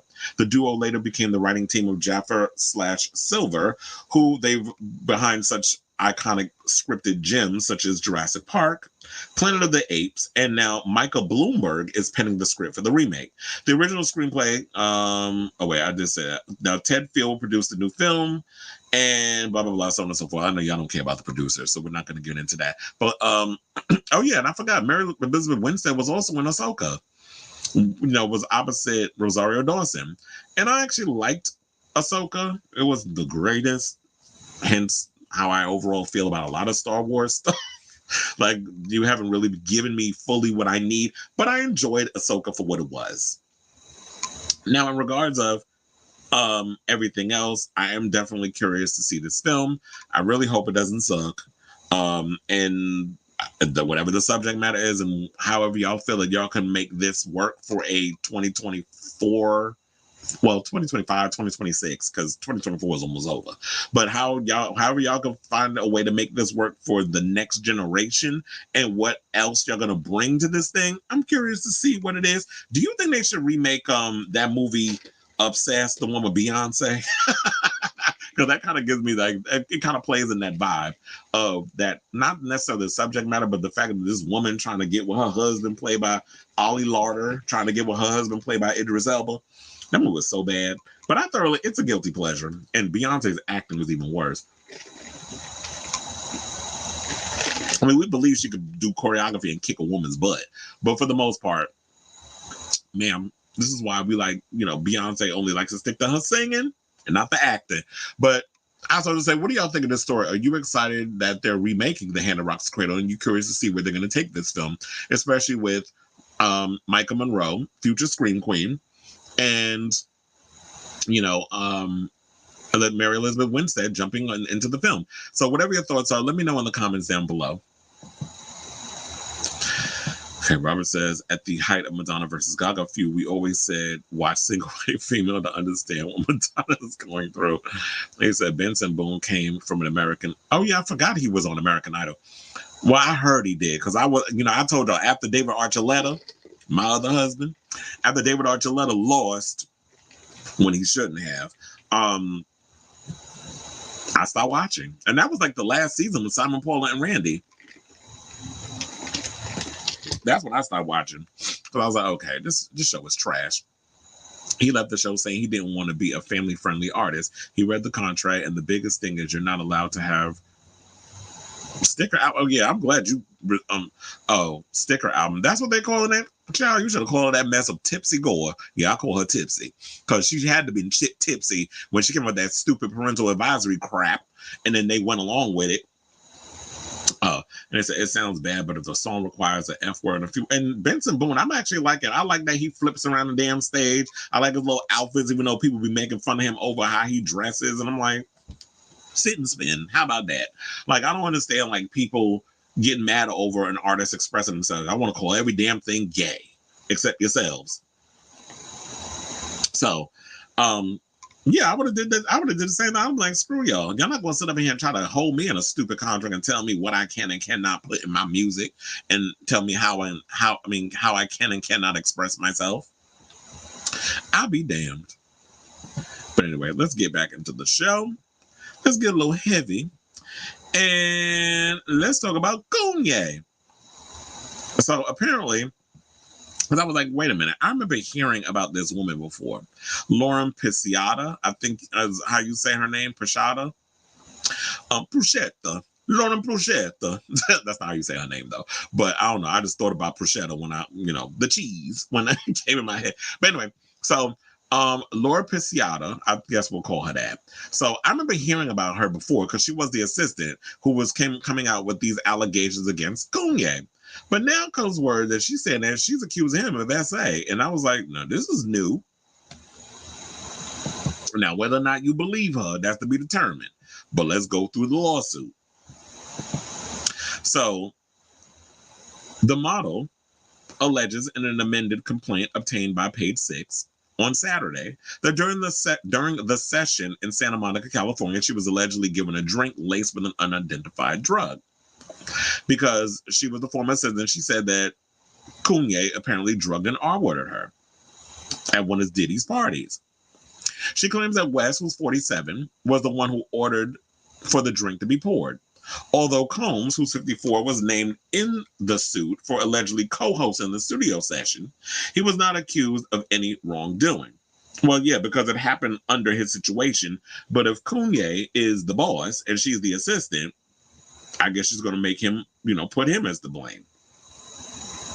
Now, Pisciotta added that she felt disoriented and in less control of her body and speech after consuming the beverage, per the complaint filed on October 8th in the LA Superior Court of California. The next morning, she claimed she felt ill and immense shame, but was still unclear of all the details. Now, Pisciotta, who sued West earlier this year for harassment and wrongful termination, claimed she only learned what allegedly occurred to her the night of the studio session much later. Well, how much later? Because I would have thought that if you are accusing this man of harassment and wrongful termination, shouldn't she have added this part into her lawsuit when she first filed it months ago? Like, what made her come to this revelation? Did you go and get hypnotized? Did you go to a therapist and lay down on his couch and y'all were having a conversation and all of a sudden you had this revelation? Like, I want to know the details. I'm not saying that whether or not she's lying because, we're supposed to believe the victims. And, it's a case-by-case situation. But I want to know at what point did she come to this epiphany that this happened to her? She alleges that the Yeezy founder confessed to her that they did kind of hook up a little one time, referencing the night she was allegedly drugged per the complaint. West had reportedly been married at the time that the alleged assault occurred. So you was married to Kim when you did this? They said him and Kim wed in 2014 and settled a divorce in 2022. Now, West's spouse, who was not named in the complaint, had allegedly been accusing him of having sexual relations with Pisciotta, prompting him to fess up to what allegedly occurred at the studio session. Well, if this all turns out to be true, and this is in her court, now I do wonder, because I don't know the legalities of the situation. It makes me wonder, can she subpoena Kimberly in her case? I'm just wondering out loud if this thing did occur that Kim was wondering and did accuse Kanye of cheating. Still to that day, up to the conversation and revelations of true facts and actions taken that night, plaintiff did not know or think she was SA'd that night, as plaintiff only thought she was roofied by a studio assistant, likely embarrassed herself and then took the blame. The ex-assistant felt disgusted and numb by West's alleged revelation and reportedly knew in the moment that she had to quit working for the power rapper. However, she allegedly had to be extremely careful in the way she distanced herself per the complaint, as she believed she would be silenced, blacklisted, and retaliated against. Pisciotta was reportedly fired shortly thereafter. She claims in her suit, which was originally filed in June, that she was never paid $3 million in severance that she was allegedly owed. Well, the word on the street is Kanye don't like paying nobody that works for him. So you might as well be added to the list. Now, in the filing, the OnlyFans model also claimed that she received vulgar texts from West on multiple occasions, saying, "See, my problem is I be wanting to F, but then after I F, I want a girl to tell me how hard they've been F'd while I'm F'ing them. Then I want her to cheat on me." He's a weirdo. Pisciotta also claimed to have received intimate photos of current and former Yeezy employees, both men and women from West. Now, in addition, she claimed to have witnessed the Gold Digger rapper pleasuring himself next to her before falling asleep. He also allegedly got angry with her for shutting down advances to date or have sex with her. Well, I would tend to think, like, when you start to hire women that pretty much look like this. I'm not saying dressing provocatively, because I noticed in a lot of the stories, you would find, and like I even have it in my photos, y'all would try to, it seemed like the way she's dressing or whatever, basically make it seem like, oh, well, she asked for this. Oh, well, when you dress like this, you can't be surprised that a man would act the way he does. What, a man who lacks impulse control? And regardless of how I dress, that does not give you the right to put your hands on me and touch me inappropriately or want to pleasure yourself, allegedly, next to me while I'm going to sleep, and then drug me so that way you can have your way with me, because that's the only way you're going to get this type of cooch. Now, with Kim Kardashian, it's going to be voluntary, because you can't tell me, and there's no shade, but I really feel like Kim got with Kanye because she wanted to be a part of that hip-hop dynasty. She wanted to be on the same level as a Jay-Z and Beyonce, and what Jay-Z and Beyonce was given with them being a part of the hip-hop elite. Her getting with Kanye would give her that sort of access, because here you have somebody who has talent, Kanye versus somebody who's famous for being famous. And the fact that you get to get married to this man and have 4 children with him, that gives you access to that world. But it don't give you access to Jay-Z and Beyonce. It just gives you in the room. That don't necessarily mean we take you seriously. So I truly feel like I don't think she ever loved him. I just, like I said, it's the access. And you know, a lot of people, just because you have a whole lot of money and a whole lot of situations, the thing that matters to them more is the status, the level, the being able to walk into a room and say you made it. Now, how you get there is a whole nother conversation. But for the most part, it's always about, you know, it always goes beyond money. A lot of times when you have a lot of people with money, a lot of them, when they jump in these reality TV spaces and stuff, is because they want the fame and the notoriety. They want something else out of that. People get bored. A lot of rich folks, when they have money, they get bored relatively quickly. Which is why a lot of times when you hear, like, when people were talking about with Diddy, with him and the whole money situation and why he jumped on certain things, it's like, well, yeah, he was doing the FOs and all that other stuff because, and then allegedly doing things with underage people, boys and girls, is because when you have a whole lot of money, a lot of people feel like, oh, I can do whatever I want to the people who have less power or whatever. And because I have money, I could do whatever I want to you. And you're gonna do what I say because I'm wealthy and I'm powerful and I can destroy you in the drop of a hat. And they said that Pisciotta then his attorneys or whatever are coming out and pretty much saying that her allegations are baseless and that she pursued the runaway rapper sexually to coerce employment and other material benefits. Well, then you hired her then. Regardless of or not if this is true, you actually gave her a job. The attorneys also claim that Pisciotta had then blackmailed West when her advances were rejected. Prior to her termination as an assistant, Ms. Pisciotta stole his cell phone in an attempt to destroy phone records that would contradict her claims, all of which have been preserved. She was terminated for being unqualified, demanding unreasonable sums of money, including a $4 million annual salary, and numerous documented incidences of her lascivious, unhinged conduct. Well, look, if all this is true, y'all can prove all this in court on both sides. And especially in the whole situation, you're talking about that she was unqualified. But you terminated somebody for being unqualified. Don't you vet these people when you hire them? Like, I'm not just going to hire some random person because they're hot, but they don't necessarily have the credentials. Now, if you're good looking, that's a plus. But for me, if you're going to work for me, you got to be able to have the credentials and stuff that I need, because hot people are a dime a dozen. But I guess when you look like Kanye, you feel like your money or whatever the hell, else is going to be able to get you whatever you need from anybody at any time. So I say, I'll definitely keep you guys abreast of the story as it develops. So my thoughts on it is it's inconclusive. So I say all this to say, what do y'all think of this story? Whatever your thoughts are, let me know in the comments down below.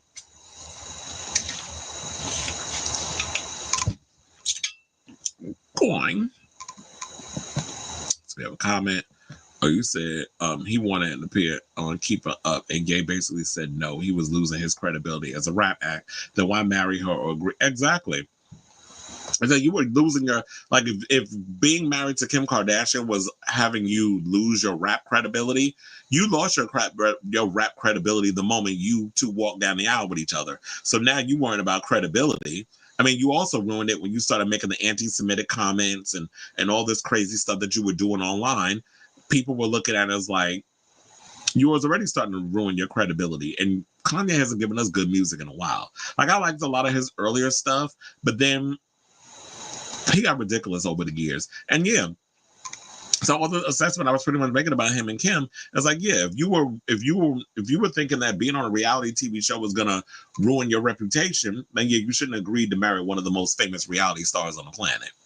It's the same thing I say about Timothy Chalamet and Kylie Jenner, who, after these rumors came out about they're possibly breaking up and they haven't been seen it, all of a sudden y'all did this photo op. So,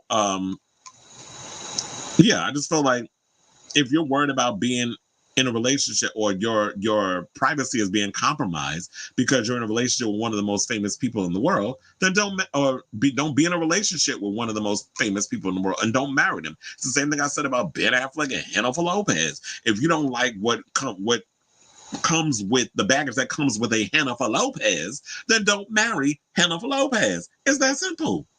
It's like when I say, if you don't like gay marriage, don't marry somebody who's a homosexual. It's that simple. You know, it's like people like to make things so complicated. Why they gotta make everything so complicated? Yeah, shout out to Miss Avril. But anyway, speaking of Kanye, let's get into his wife. Or I don't want to technically get into her, but let's get into her story-wise. So yeah, Bianca Censori's mom is steering clear of all the drama. Now, let me pull up this picture because I don't know if y'all seen Bianca's mother. Bianca's mother is actually attractive. So I could definitely see if the rumors is true that apparently he wanted to sleep with her. But to me, that's disrespectful. And if your wife is all for it, then she's an idiot. So Alexandra Censori reacted after a lawsuit against Bianca's husband mentioned her, claiming to the Daily Mail on Monday, that would be today, September 14th, that she wouldn't be drawn to the latest claims. Oh, she don't want to, she's staying out of it. She don't want to be drawn into this mess. She basically said that she asked for privacy, or as the Brits say, privacy, days after West's former assistant, Lauren Pisciotta, sued him. Now, according to the court filing, Pisciotta sued West for SA while in a studio session co-hosted by Sean Diddy Combs. So I guess Kanye was working on some music, and Pisciotta was there being the assistant. And basically, she was an assistant for about a year, 2021, 2022. I don't want to regurgitate the accusations because we did that in the last topic where we were literally talking about her lawsuit against him. And talking about his sexual kinks. But let's talk about one of the kinks. So basically, she said that one of his kinks included having intercourse with the moms of his partners. She cited an alleged text message from September 2022 between West and Bianca Censori, his new wife, who's 29, that read, "I want to F your mom before she leaves." Well, the question remains here. Did he ever text that to Kim? Because could you imagine Kanye wanting to hunch Pimp Mama Chris? Child, that would be the ultimate gag. So now Us confirmed as of Weekly, confirmed in June that Pisciotta sued West for breach of contract, as harassment, wrongful termination, blah, blah, blah, so on and so forth. So they said, now in response to the baseless allegations, Ye will be filing a lawsuit against Ms. Pisciotta. The statement continued. Prior to her termination as an assistant, Ms. Pisciotta stole his cell phone and attempted to destroy phone records that would contradict her claims and all that other stuff. But yeah, and he also said that she was fired for being unqualified. And I'm sitting there like, well, I don't understand how you want to talk about somebody's unqualified for a job when you hired her. Like, you didn't think about that before then. But then this is the same idiot that opened up a damn school and tried to educate people on a bunch of foolishness. And then the parents was feeling away when they realized they was being grifted. That's why he was good friends with Trump.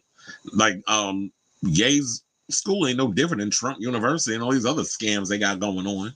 So, like I said, I was like looking at Bianca's mother. She is a good-looking woman. She looks relatively young too. I don't know if it's filler or it's good genes or a good surgeon, but she looked good. And like she said, she won no parts of the situation. So, I mean, whether or not he had the fantasy or whatever, look, she didn't act on it. It didn't happen. So Kanye can feel all kinds of ways and say all kinds of weird stuff that he wants, but excuse me, it's this coffee. I just don't understand what all of this got to do with the price of tea in China. Him talking about that he got a fetish for wanting to have sex with the mothers of his girlfriends or wives or whatever. So I say all this to say, what do y'all think of this story? Whatever your thoughts are, y'all know what to do. Let me know in the comments down below. Okay, so you said, I noticed Kylie and Timothy are dating, but now avoiding the press, but the public sells the photos to the tabloids, and we know they are dating still. You said Jennifer has scheduled 15 plastic surgery appointments. Really?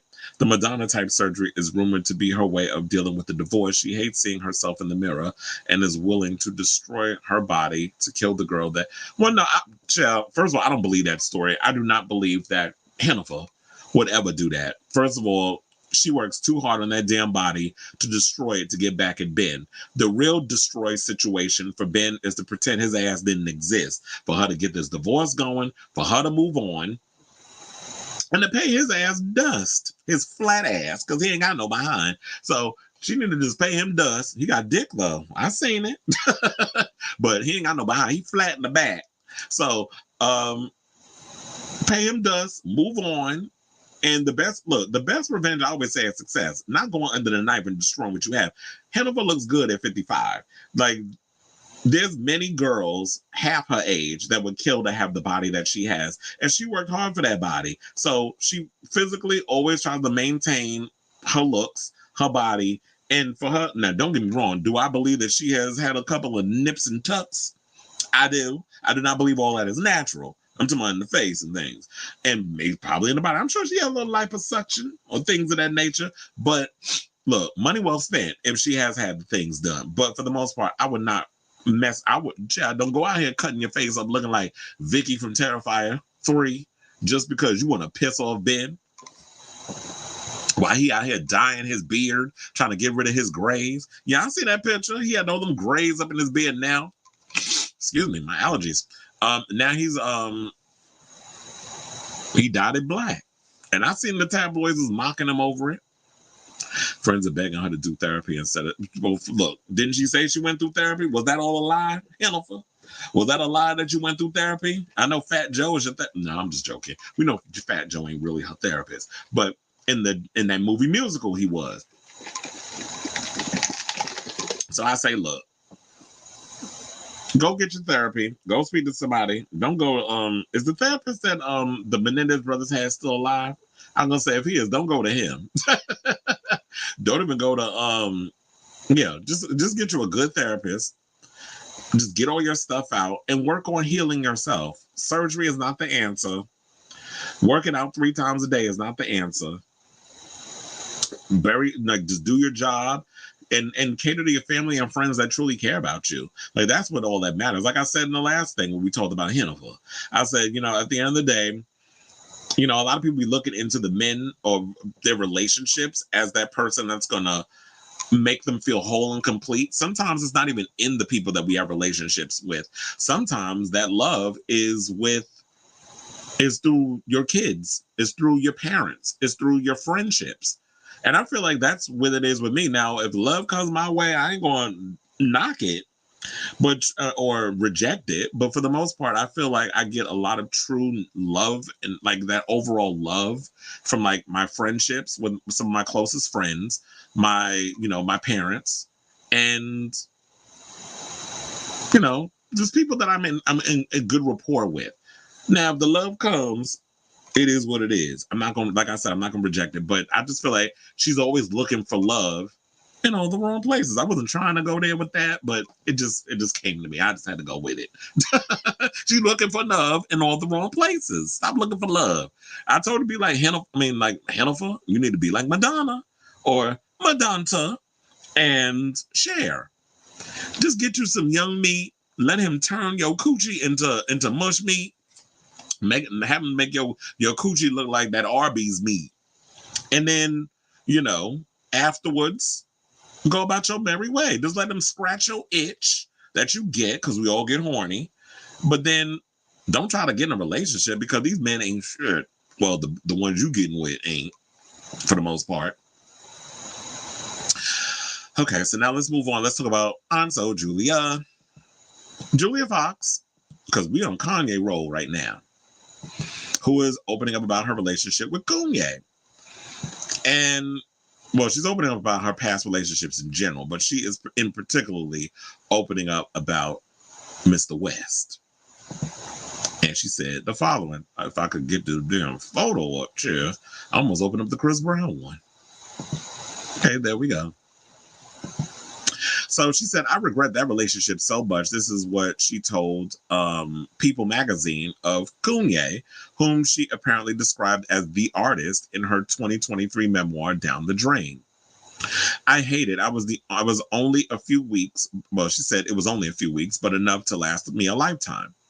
I was in probably the most uncomfortable position in my life, and that's saying a lot. I don't want to be known for being anyone's girlfriend. Now, a rep for West who has changed his... I don't care about what he changed his name to. It's still stupid. He's Kanye to me, because he is a coon, did not immediately respond to people's requests for comment on Saturday. Now, Fox and West met in Miami on New Year's Eve in 2021 before a Fox rep confirmed their split on February 14, 2022. Their romance came after West's 2021 split from his ex-wife, Kim Kardashian. She said, "It wasn't my idea for it to go public. If anything, I was like, we should wait. And then boom, it was done behind my back. I realized pretty quickly I was being used as a pawn." Now, Fox's latest interview reiterates some of what she wrote about Down the Drain, which she released in October of last year. Now, in it, she claimed that the artist offered to get her a boob job. He asked her to sign an NDA, and stylist put her into an outfit he had approved, which seems like the ongoing theme with a lot of his women. Kim, he did it to her and got her, and that's what helped her get in a lot of those doors of the fashion houses, as well as the door that Anna Wintour was gatekeeping. Because remember, at one point, Anna Wintour was not here for them damn Kardashians, but because Kanye was, what he was, and basically had a lot of power within that fashion world and was putting a lot of fashion on the map. Not saying he's the first one to do it, but he definitely had a lot of influence in the fashion world. And saw Kim as his muse, and also so many of his girlfriends. Julia is another one, and let's not even forget Bianca Censori. We're seeing the pattern. She is his latest muse.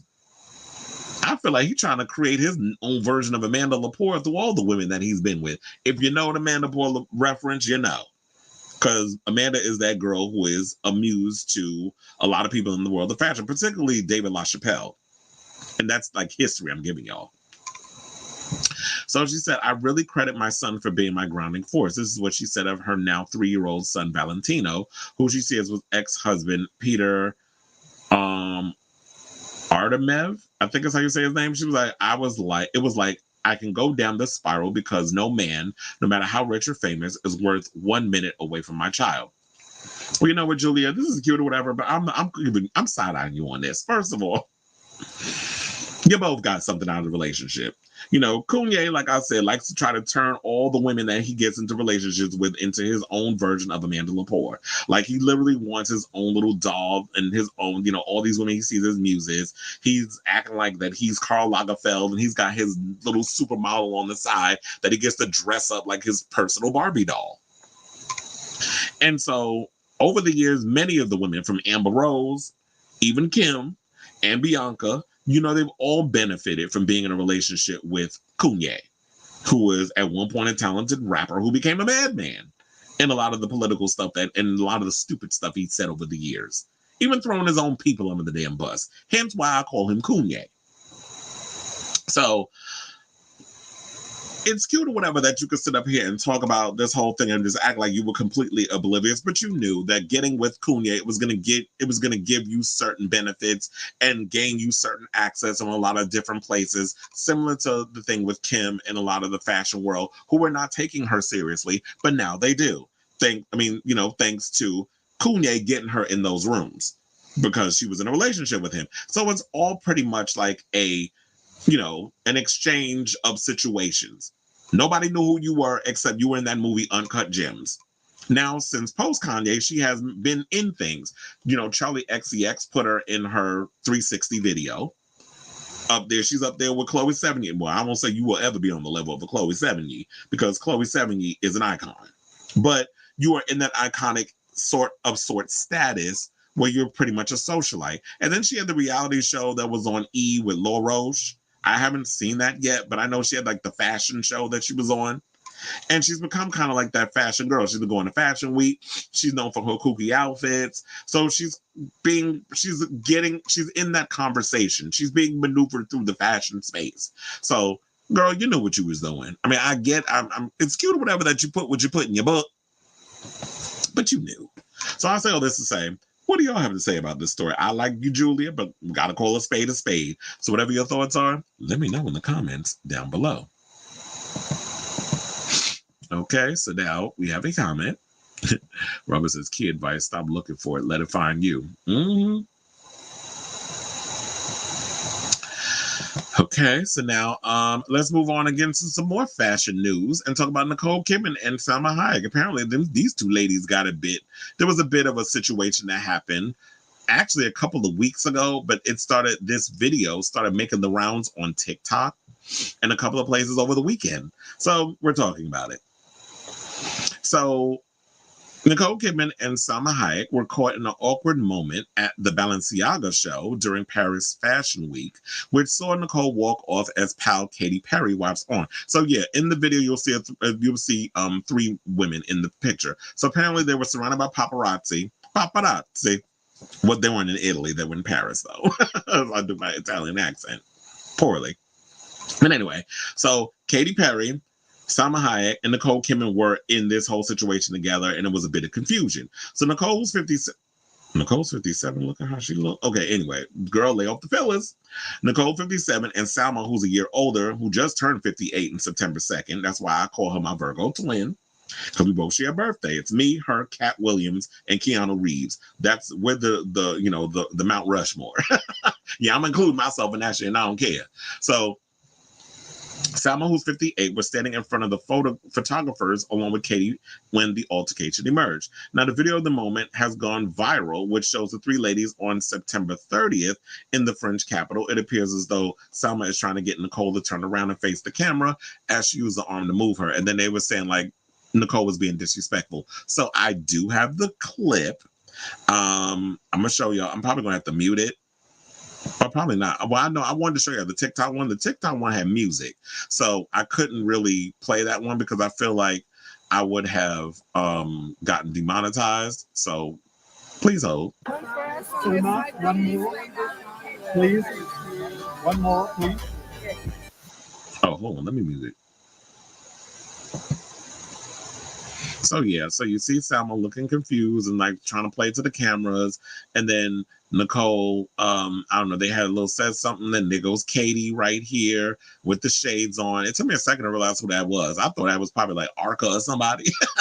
but no, it's Miss Perry, it's Katie Hudson or Catherine. So yeah, I'm gonna let that play for a second while now onlookers witnessed the moment. And many have said that they could sense the tension. One person reportedly claimed that Nicole told Salma, "Don't touch me." They also said that Katie was embarrassed in the moment. With another person, they're saying, "Oh God, you could cut the tension with a knife." Okay, so let me put that up there because I know it's like after a while you're gonna be like, "Okay, I'm with this video." So now, fans took to social media to talk about the tense situation. With one saying, I get that Salma was probably trying to direct her to pose for the cameras, but some people don't like to be touched regardless of the situation. And you just got to respect, okay, now we're not going to do this whole sensory overload. Oh, I don't want to be touched. Okay, now if that was a thing, that should be out there. Similar to, what's the hell's his name? Howie Mandel. Now we know he don't like to be touched because he's made it known. Or Nicole should know, like, yeah, in this industry, I'm not saying it's right, but everybody's going to kind of be pulling you to get, your attention. Now, another added, why is Nicole being so rude? So nasty and so rude. I just added that part. Now, despite the awkward run-in, Salma took to her IG page a few days ago with an array of images from the event. One of them even featured Nicole, but neither of them were smiling. Well, they smile at these events. They're always serious, especially, during Fashion Week.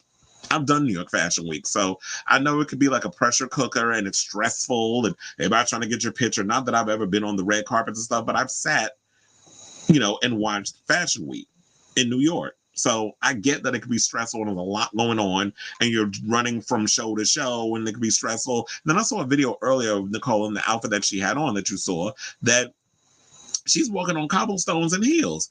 Now I know that's dangerous. Because that's the old way that they used to have the grounds. And there's places that still have that. The Meatpacking District still has old cobblestones. Back we had the stagecoaches and the horses pulling people down the street. So we still have that old vibe of New York, but I'm sure it's the same way in Paris. Now, despite the awkward run-in, Salma took to her, it also says that what she said in the thing, finally last night at the grand finale of my Paris Fashion Week 2025, Balenciaga and Demna for the terrific show. I should have pulled up Salma Hayek's Instagram to see if those pictures were there. Hold on a second. And then we'll take a gander. Let me look up my sister. Oh, I see Madonna posted a picture of her daughter, Lourdes.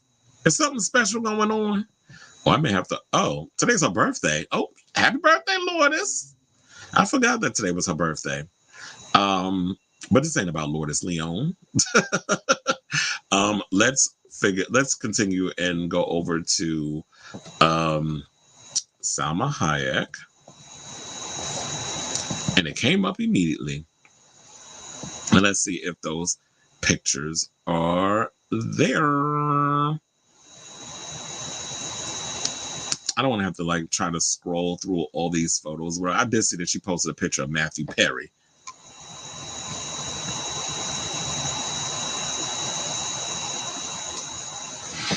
Huh. Okay, that's near here nor there. Oh yeah, so I did find it. So it is here. And it says, finally last night, the grand finale of my Paris Fashion Week. And here's some of the pictures of her with Katy Perry. And there's a picture of her with Katy Perry. This is a nice outfit. And you see her, I guess she's about to go sit front row and that sort of thing. So yeah, so to me, okay, just to wrap all of this up, it feels like it was a bit of a misunderstanding.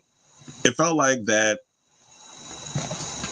because they had other people too, and I did pull all this information, that they had a body language expert and then they had a mouth reader or something that allegedly pulled in the thing. So it said a source with direct knowledge tells TMZ that there was no beef between the women. A clip takes place after the show ended and Nicole Kidman was on her way out. However, based on the video, I feel like, in my opinion, there was a miscommunication between them. And there's like a lot going on. You have paparazzi yelling at you, then you have Salma paying attention, so she's trying to turn you around and have you gain the, get the attention or whatever. Somebody's like, look, turn here, and then it's like, okay, I'm overwhelmed. What's going on? You got them yelling, you got the, Salma trying to tell you what to do. So it was, in my opinion, I feel like it's a miscommunication. But a UK-based expert witness and forensic lip reader, I can't believe they took the time to bring these people in. So a forensic lip reader by the name of Jeremy Freeman revealed exclusively to Page Six that he believes he was said what was said between the women. So Kidman allegedly said to Hayek, "Let's turn here."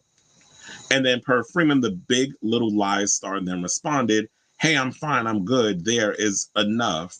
It's okay." Hayek then interjected, beginning to say, "We have to," before pulling her arm around Perry. And then Freeman told Page Six that Hayek then said, that's fine," and directed Perry, who was wearing sunglasses, to look at the photographers. The photographers wanted more photos, and Samara was trying to inform Nicole what was going on. But, based on Nicole's body language, it looked like her social battery was probably running low. There was, like I said, a lot was going on. And she probably was exhausted and over it. She was like, okay, I gave y'all enough pictures. I got things to do. I need to move on. I ain't got time for your BS. So, whether or not there was miscommunication on both ends, Nicole, you better tread lightly. Because you know that Salma is married to Francois Henry Pinault, who is the CEO of Balenciaga parent company, Kering. And, they run, they also own Gucci and YSL. To name a few other fashion houses. And I also believe that he owns CAA. So Salma, she married well. And I'm making jokes. Like, look, be careful, girl, because they're going to have you wearing Sheen at the next fashion week. So I say all this to say, what do y'all think of this story? Whatever your thoughts are, let me know in the comments down below.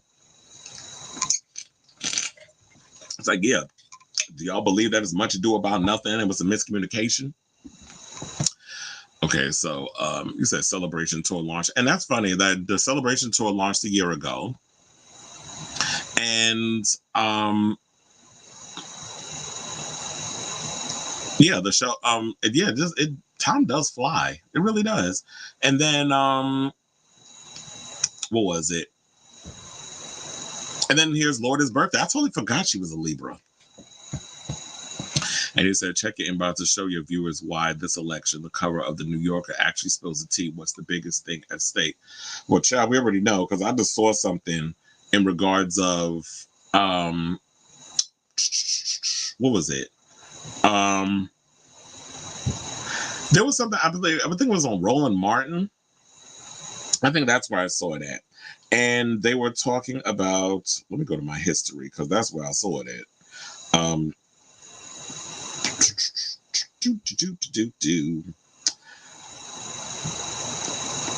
Damn, there's a lot of things I gotta watch on here.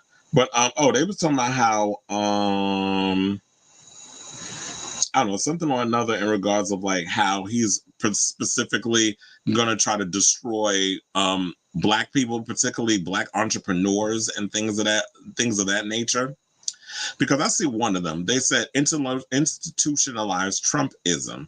Ayanna Pressley scorches Project 2025. So they're talking about like all this stuff that's going to be happening. Oh, they said policies set to crush Black America. And they're talking about top 10 Project 2025 policies set to crush Black America. So for a lot of you people out here who are not paying attention to the possible things that, that is in this, these policies, and the fact that it's going to destroy a lot of situations on, where a lot of people of color, particularly Black folks, have worked hard to build their, momentum in regards of work or whatever the case is. We're in some dangerous times. So don't let your ignorance or your fears or your hatred or whatever, stop you from doing what needs to be done. Are you talking about, I don't know, because you be sending me a lot of stuff. Oh, I see in the picture. The New Yorker cover, where they basically have, what will possibly happen if he wins again, like how he'll stack the Supreme Court with people that are just like him. I mean, we already have a lot of people that stand in the Supreme. So is he going to get rid of, what's it name, Ketanji and so is and all the others that's a part of that? Because we already have a whole lot of people that's pretty much stacking the Supreme Court with, his people. But anyway, I don't want to get too caught up in that. So you said the Veronicas are opening for Cyndi Lauper in Australia. I wonder who's our opening act for The Garden.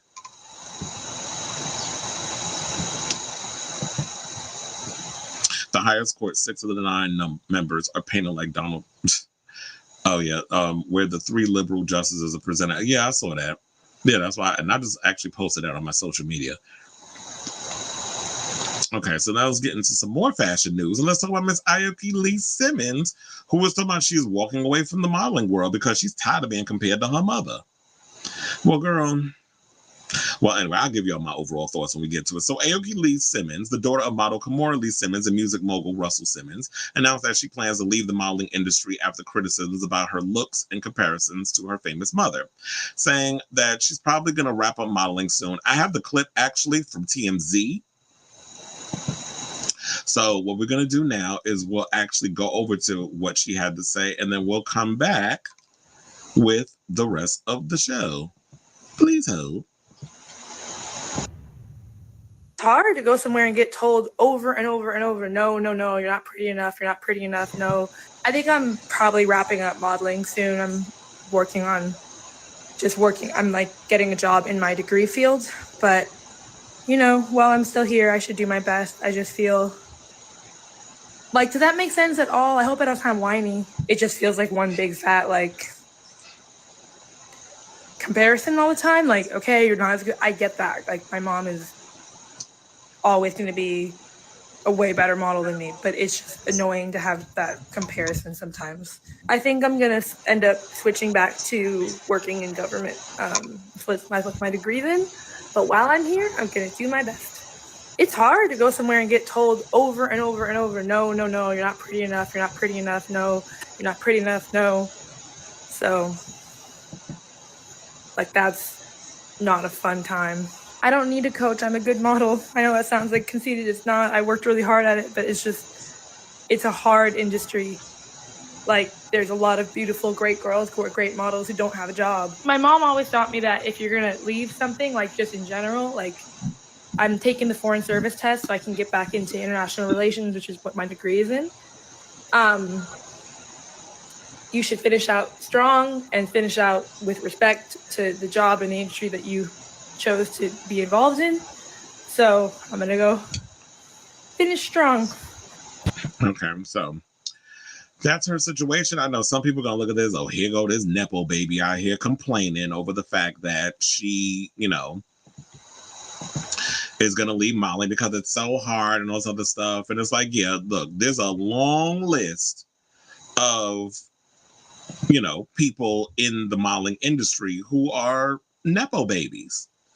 We have Kendall Jenner, even though nobody from that family was a model, but she has a connection being part of the Kardashians, so that got her foot in the door. Then we have Kaya and Presley Gerber, who are the children of Cindy Crawford and Randy Gerber. Then we have Grace Burns, who is the daughter of Claudia Schiffer, Lenny Klum, who y'all can pretty much guess is Heidi Klum's daughter, and Seal. And then you have Sistine Stallone. The last names I don't know, we should pretty much give away who the children of they are. Sylvester Stallone and Jennifer Flavin, who Jennifer Flavin was a model. So there goes that. And then of course they have there was some other people that I know that are models, but we could be here all day going down this list of people who are going out. So I totally get where she's coming from because yeah, the modeling industry is hard. The modeling industry is the industry, they do it in acting too, but I don't think as bad as modeling. Modeling, they're gonna pick you apart in regards of like your features, your face, your waistline. Like you have to fit a certain category in regards of like your physical appearance, whether it's your size, because they only make like size 2 and size 0. I'm exaggerating, but not really. So there's all these things that you got to worry about. I don't think you have to really worry about being ridiculed and picked apart if you go into other genres like government or any job that doesn't have to do with entertainment. You're going to be pulled apart and picked and plucked and all this other stuff. And yeah, she should realize that, yes, there's going to be even more pressure on you. I don't know if these other people that I mentioned or any children of celebrities who are models or anybody famous has had to endure possibly what she's endured because she is the daughter of Kimora Lee Simmons. Kimora Lee Simmons was that girl when she was a model back in the day. So when you look at someone like Aoki, or even if Ming decided to jump in, yeah, they're gonna have a microscope on you and drag you and be like, well, you need to do this and this and this and this and this, and they're gonna pick apart you even more. I don't even want to go there with the race thing and say, is it a black thing? There are white girls and boys, whatever, getting the same type of ridicule as a black model would get. I don't know. I'm not in the room. She didn't say that was her experience, so I didn't really want to jump to that conclusion immediately. But she's just saying that she's over like the picking apart and all that other stuff. And yeah, it's like if you're sensitive, modeling is definitely not the genre you want to get yourself into. And yeah, if your parents were models, you're gonna constantly be compared. Now it's either shit or get off the pot is what I like to say. You either have the thick skin or you don't. And if you're she wasn't of a super.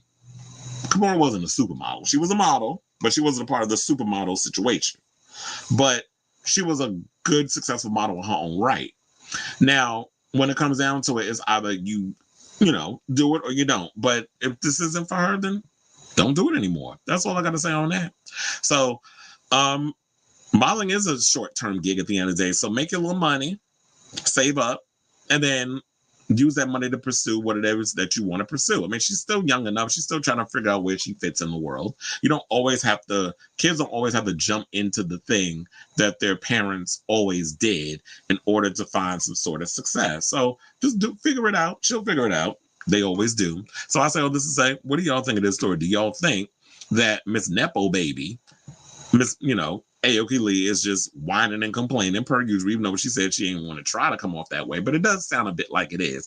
And like, look, also I forgot to ask. Now this is some Nepo Baby type mess because I'm all for like if you get your foot in the door based off of who your famous parent is, but you've proven that I deserve to be in this room just as much as these other people are because I'm a good actor or whatever the case is, and I've got just as much talent.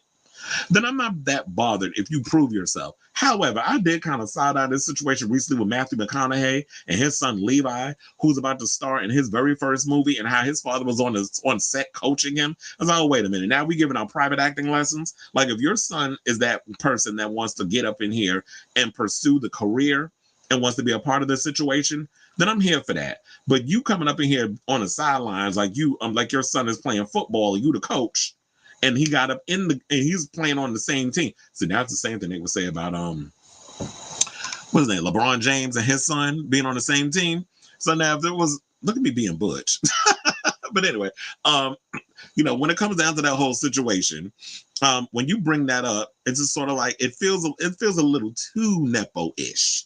It's like, I need to know you taking a couple of classes, that you literally took some of that allowance money your father gave you and you actually put in the time and the work to want to be an actor, and not just, because it's Matthew McConaughey's son, let's cast him in a movie. And because I'm not really sure about how to navigate through this acting space, then I have to have my father there like he's a showbiz dad.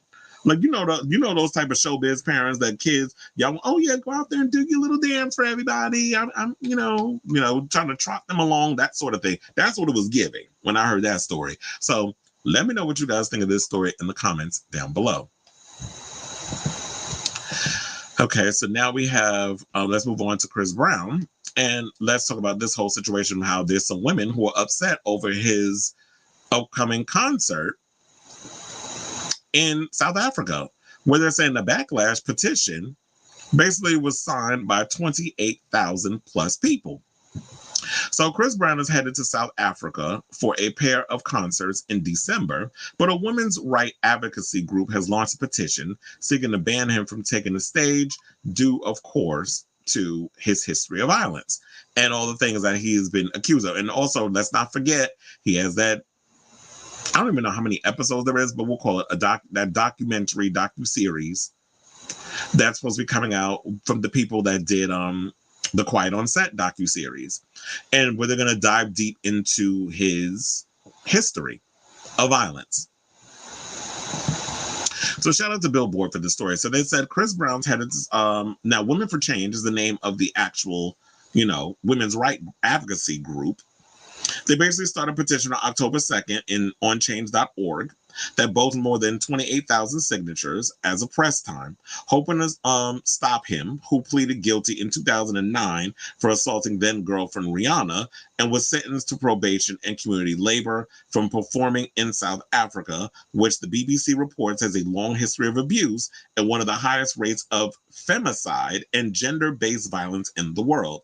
According to the petition, the group wants the promoters, the South African government, and organizers to reconsider allowing the artist to perform at Johannesburg's FNB Stadium in mid-December.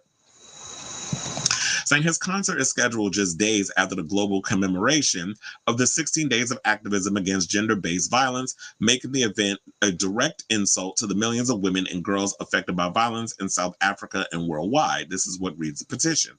When I saw the news that Chris Brown was coming to South Africa, I was shocked and deeply disappointed. This is what Women for Change Executive Director Sabina Walter told the BBC. The petition was started to send a strong message that we will not tolerate the celebration of individuals with a history of violence against women. She continued, when someone like Chris Brown is given a platform in a country where GBV is at crisis levels, it sends a damaging message that fame and power outweigh accountability. Billboard has reached out to Brown for comment. Now, the fan demand for Brown's initial concert at FNB was so overwhelming, tickets sold out in under 2 hours. A second show was added at the 94,000 capacity stadium. So he's doing a stadium show over in South Africa, and the first show sold out to the point where people want to see him live. Now, I know the weak argument would be that people would automatically go to, well, he already paid his due for the Rihanna thing, and she spoke out. Blah, blah, blah, blah. That's a lazy argument. To me, it's like, yeah, the Rihanna situation, that was already dealt with. So we can move past that. However, we got to add all the other stuff, the Karuchi Tran, the other accusations that he came out with where he's assaulted other women, the recent fight that he had backstage with 4 guys who accused him of assault, and where him and his goons allegedly beat them up backstage, set them up, beat them up, that whole situation. They're currently suing him, I believe, for $5 million. So there's that. Plus, there's the Chris Brown: A History of Violence, which is coming out on October 27th on the ID channel as part of the network's No Excuse for Abuse campaign. And, then they also have they feature the unidentified victim who's coming forward to tell her story of the alleged abuse. There was a recent picture, I think the Neighborhood Talk exposed who this girl is. So I guess you want to scroll through all they damn posts because they post every damn thing on there. You probably take you a day and a half to get all that to try to find it. But for the most part, the girl's face has been revealed on who the person is that is accusing him. But here's the thing. Now, with this petition, I don't even know if change.org petitions actually change things. Because even when y'all post things up there, I don't think it's going to move the needle that much. I don't think they're going to cancel the shows. I don't think it's going to refund it. If y'all want, I mean, basically just stand outside with your picket signs and protest. I feel like that's the best you can do in regards to this. But as in regards of Chris Brown not performing for those 2 nights because his show sold well. And that's why I said, like, when people talk about, oh, he's been canceled and those others, I said, canceled where? Because number one, Chris Brown is not canceled. Yeah, they talk crap. They, not crap because it's valid the way people should feel to how they feel.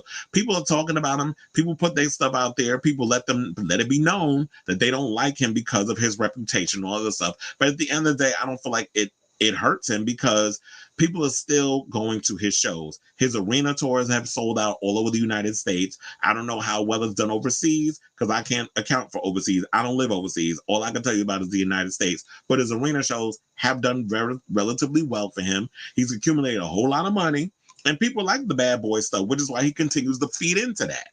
Now, in regards of overseas, I get it, like the whole thing about women and how the women's organization groups feel about this, and y'all have a right to feel how y'all feel. However, people are going to spend their money how they want to spend it, and if people want to go out and support Chris Brown, that's their given right, whether we want to agree with it or not. So I say all this to say, what do y'all think of this story?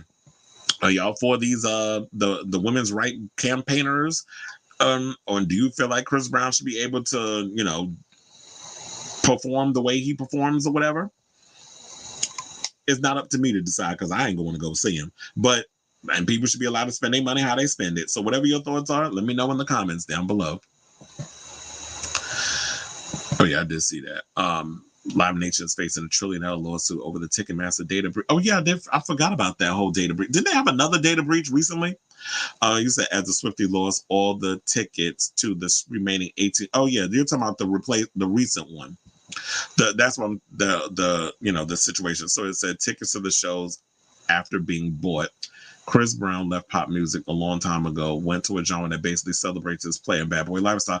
I mean, yeah, because he's not really doing pop music per se. He's kind of doing like R&B, hip hop, that sort of vibe. His music's all over the place, to be honest. So these got people that's still willing to work with him as an artist, his productions and things, and he's still selling out arenas and now these 2 stadium shows, whether people want to agree with it or not. So when they say he's canceled, I just be cackling like, he ain't canceled. He's still out here doing what he does. But anyway, so before we get to our final 3 topics, if you can, please do me a solid and hit that like button and that subscribe button. Also, smash that notification button if you have not already, so that way you know when we go live with a brand new episode of Chris Avalon Unfiltered. Please and thank you. Now, without further ado, let's get into this story. So now, Simu Liu, who, Shang-Chi, still waiting on Shang-Chi too. I don't know what's going on with that movie, but he's doing this Shark Tank-esque type show called Dragon's Den, which I never heard of. And I guess it's because it's a Canadian Shark Tank-esque type of a reality show. So whatever's on y'all Canadian TV channels, I have no idea. But he's raising alarm on a recent situation that happened, which is, he feels like there was a little cultural appropriation going on in regards to a bubble tea line that they were asking for him, among the other cast members, to invest in. So in the latest episode of Dragon's Den, Quebec City entrepreneurs Sebastien Fisset and Jess Frenette sought a $1 million investment from the Dragons in exchange for 18% of their ready-to-drink bubble tea business called Boba, B-O-B-B-A, described being their business as unique. The duo expressed a desire to sell their pre-prepared boba company to Pepsi for $1 billion within the next 5 years. Unfortunately for them, Shang-Chi actor Simu Liu is a guest dragon this season. And as the show's first Chinese-Canadian dragon, he actually knew enough. Did I say Chinese-Canadian? Oh, I said Chinese-Canadian. I hope I didn't say Chinese-American. because he is Canadian. But they say he actually knew enough about the bubble tea to have reservations about what they're doing to this very, well, he is part Asian. You would think, I'm not saying that all Asian people are alike. However, if you're of Asian descent, I would think that you would know a little bit about other Asian cultures, especially when it comes to certain drinks. Now, first, Liu pushed back on Fisette and Frenette's description of bubble tea as that trendy, sugary drink that you queue up for and you're never quite sure about its content, and their bold declaration that those days are over with boba. And here's the thing, I wanted to show y'all the clip because it's like 9 minutes. However, it is on. It's on. I don't know how the stuff works over in Canada. I don't want to. I think that I didn't want to risk getting demonetized. So if y'all want to see the full clip, I did add it on my chrisavalon.com channel because I took it from TikTok. That's how I first saw the video that was up there, and I saw that it was trending. So I was like, let's talk about this story. So he goes, hang on. I'm quite sure about his content, but continue, because he was joking that it was like, oh, I don't know much about boba and all this other stuff, but I think he was being sarcastic. So they said, though it varies depending on the specific flavor, standard bubble tea is quite famously made from tea, milk, brown sugar, tapioca starch, and water. Now, Fisette and Frenette then stated that boba has transformed their beloved beverage into a convenient and healthier, ready-to-drink experience, claiming that they were disturbing the boba market with high-quality tea, fruit juice, and our famous popping boba, setting aside judgments regarding the quality of the tea. None of these ingredients are new to boba and can easily be found on any standard bubble tea shop, which I guess was where the complaint came from, because, well, let me show you all the actual drink for those of you who have not seen what the drink looks like that I'm talking about. So he also said, I'm concerned about this idea of disrupting and disturbing bubble tea because it's something that's very near. Why? Minhas interrupted, cutting Liu off while he was in the, there's that Indian chick that I was watching the clip. I was like, I don't like her, because the way she was going about it just felt like she was being very dismissive of his overall feelings about the drink. And I was like, you know what? If somebody would have came in there and colonized something from your culture, you wouldn't have liked it. And you probably would have had the same reservations that Simu had. And they were saying because it's something that's very, she goes, why? Why he was in the middle of explaining exactly why. And it said there could be new takes on things. He said, sure, but I'm looking at, and then she cut him off again by saying not everything has to be traditional. So it looked like, and you know what, the people dragged her because they felt like you were just trying to be combative of what she was saying. I would have been like, well, can I finish what I'm saying? And I don't want to hear nothing about, oh, you're being disrespectful to a woman. Well, she being disrespectful to me. It's fair game. And they said, then there's also the issue of cultural appropriation. There's the issue of taking something that's very distinctly Asian in its identity and quote unquote making it better, which I have an issue with. Now, Liu did state that he was open to hearing Boba's pitch before forming a solid opinion, with Dragon, West Hall, and Minhas making light of his heavy approach. However, the entrepreneur's presentation ultimately failed to satisfy him. Failed to satisfy a lot of them. But Ms. Minhas was one of the people who eventually, long story short, she was the one that came in and invested. And while there was two other women that said they were joined together and they wanted 18% of the company. But Minhas came in and was like, I'll basically go full in 18%. So they eventually wound up going with her. Because Leo said, I'm studying your canon. I'm looking for anything that tells me where Boba came from. And where Boba came from is Taiwan. And they were basically trying to say that, he basically said that that he created his company called Markham Valley Ventures because he primarily wanted to uplift minority entrepreneurs. And he didn't feel like that's what was happening in their pitch, but that he would be uplifting a business that is profiting off of something that feels so dear to my cultural heritage. So yeah, it came with a lot of all of that. And then Arlene Dickinson, Michelle Romanoff were the ones who tried to come in together and join with the 18% they wanted of the business. And then Minhas came in by herself. So they eventually went with Minhas and they secured the $1 million exchange for 18% from her. But let's get to what the people had to say on Twitter. Because, this is what one of them, because I want to show y'all the picture of the drink. They basically said, one said, they done colonized boba. I don't have the words. They appeared on one of these investor shows where Simu Liu appeared as a guest. He expressed his concerns with the product, and he was literally shut down by all the judges. What the F? And, you know, a lot of people was like, it was infuriating. And some people said, I saw it on TikTok, which is where I saw it. And said, oh, I won't be investing in this drink. Another person put, the popping boba is new. I can't say I've had that. And that's what Manjeet Minhas had to say. Then the person tweeted, girl, if it's new for you, doesn't mean it's new to the world, BSFF. Honestly, her vibe gave off, I'm only making this deal to spite Simu Liu for having a problem with it. And that's what they were saying about Dragon's Den. Another person tweeted, I bet Manjit Minhas feels stupid as F making that deal, and now all the backlash boba is getting. And so, yeah, that's what happened. But now there comes another report because she did get dragged on social media over how she came across with him, to the point where it got so bad, Simu had to get on Instagram to issue an apology, or like stop trolling, stop beefing and bullying people, and said, hey everyone, been a day. Just want to remind you that you can disagree and even feel vehemently angry about something, and it's okay to be vocal about that. But it is never, ever okay to harass or threaten people over the internet or in person.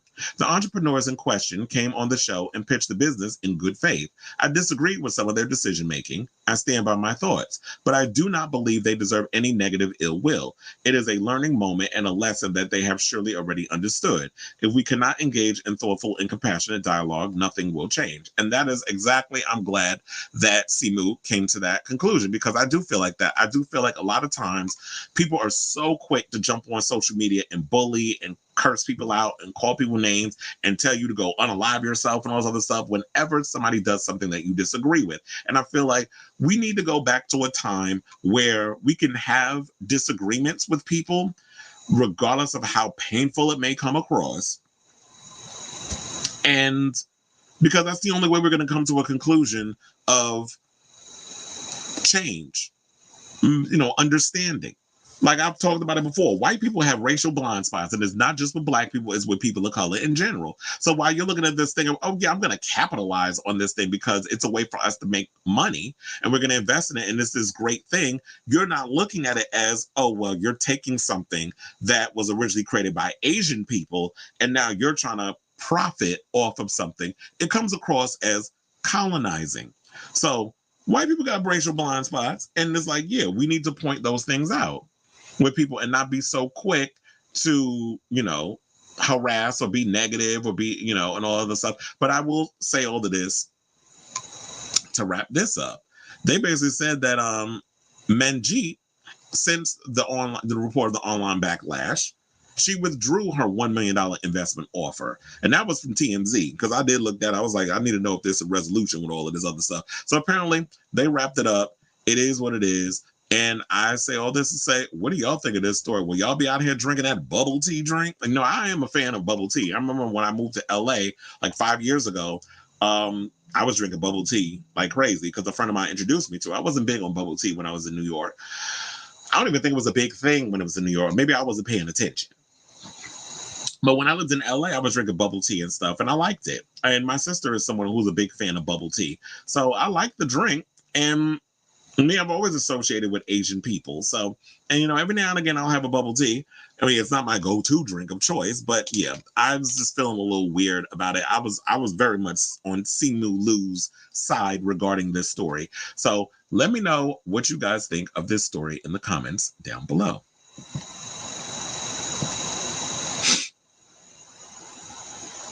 You said, he renewed RCA for another decade. I'm told, and believe it, he'll never leave Sony Music or RCA because no other label will work for him. And you know what? They'll probably be like, he'll probably make a whole lot of money with them, regardless of the fact. So it is what it is, because in 2009, he issued Graffiti and that album bombed, and he's lucky RCA didn't drop him. And you know what? I just feel like because, people would rather see Chris Brown. I don't think the music will ever sell.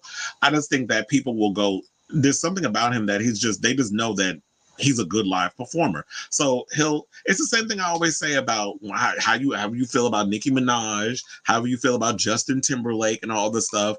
Even if the music is not doing what it does, they'll always be able to have that core loyal fan base that will go and see them perform forever, for as long as they want to perform. So I'm not going to say Nicki Minaj flop, because Pink Friday 2 actually did relatively well. But I'm just saying, in that whole category of the live performance situation, they'll always have a fan base regardless of what they do. So it's like nothing touches them. So I saw a meme, me watching Terrifier 3 unfazed because I watch 80 slashers that push the envelope to piss religious freaks and PTA justice for silent night. And that was another thing too. I meant to bring that up. Like when you watch Terrifier 3, you could definitely see the influences. There was influences of, well, it was Halloween when he was staring out the window. There was that.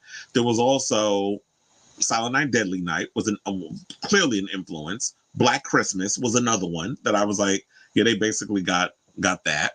So there was a lot of those Christmas movie influences throughout his film, but it was its own film. Cult classics because that successful boycott made it only known in horror circles, but nobody else knows it. That's why I said I knew I was a bugger when they was coming out with a 40th anniversary edition of Silent Night, Deadly Night, DVD, Blu-ray, whatever you want to call it. So I knew that was coming. Because I forgot about that. And they said it touches religious trauma because Robert hates sex because the violence. Nuns do the teens because they were doing what was cultural and the trauma or natural and the trauma of what Santa did to his parents. Child, that was a crazy movie. And I'm still trying to get access to that film. But you could only, the only way on streaming, you could only rent it. You can't even like buy it, which is annoying. But you can rent it for like, I think like $3 or $4. Oh yeah, I did see that TJ Holmes collapsed. And then they show like, they showed him he was in the stretcher inside the ambulance. So I'm like, and he was looking out of it too. So I'm like, is it because you didn't have enough liquid in your system? You didn't eat something? You were pushing yourself? Because, TJ Holmes, no shade, he's not old, but he is a man of a certain age. And it's like, you really have to take your time and you got to really pace yourself when you're doing these marathons. Y'all can't be like trying to kill yourselves out here with doing these type of marathons. Yep, I'll buy you. You about to buy me a 4K set? You're a good friend. Okay, so let's get to our final two topics. So this says the Upshaws. So one of the actors of the Upshaws just came out as gay. I think there was a video I saw before that he did an interview with Gay Magazine, whereas actually I pulled this from, that he started out, in the earlier season as an ally, but kept it kind of the closet and he was still in the closet. But then it was just like, because, this is National Coming Out Day. Well, I thought it was National Coming Out Month, because I noticed like we still been, people, the stories have still been around and stuff in regards to like people celebrating. I think with the gays, we don't just do a day, we do a whole month. We have Pride Month, then we have Coming Out Day, which was on Friday, but then it's been like Coming Out Month. Like I noticed that's still been floating around. But Jermelle Simon, who stars on the Netflix sitcom, recently came out of the closet. And then, for those of you not familiar with the show, it basically follows a working class African-American family in Indiana, and Simon plays Bernard Benny Upshaw Jr. His character was revealed to be gay last year. So his character is gay on the show, but he actually came out in real life over on Friday for National Coming Out Day. And I love this because, you know what? I be wanting to celebrate LGBTQIA plus love, but particularly when it's people of color. Like, we need more visibility in regards to that. And I know people are going to complain and be like, well, why do people have to constantly come out of the closet? Keep it to yourself. It's like, no, because visibility in numbers, especially when we have things about Project 2025. We have politicians who are literally trying to prevent drag queens from performing, reading the kids, performing in certain venues. Like, we have trans rights being stripped away on the daily, when people have issues with trans people in bathrooms and stuff. So many of our rights are at stake. So the more visibility we have, especially when it comes to queer people of color, the better, in my opinion, because strength in numbers is what I have to say. So he went on Instagram with the following video, and we do have it courtesy of Gay Magazine. And let me pull that up in case y'all have not seen it. And then we'll come back and talk. Please hold. Let's say happy National Coming Out Day to everyone, to the ones who feel like now is the time, to the ones who feel like maybe later, to the ones who may never come out, and to myself. I'm going to say to myself, happy National Coming Out Day. I've decided to embrace myself fully, all the parts of me. I've decided to love myself unconditionally. I've decided that the one thing that I thought was the biggest curse in my life is actually the biggest blessing I could ever receive. I have decided that I am enough. And I want to thank everyone who has helped me to get to that place where I feel seen, where I feel like I belong, where I feel loved.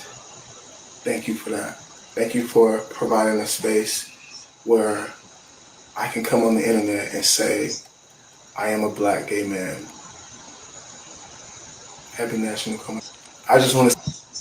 Well, and happy National Coming Out Day to you as well.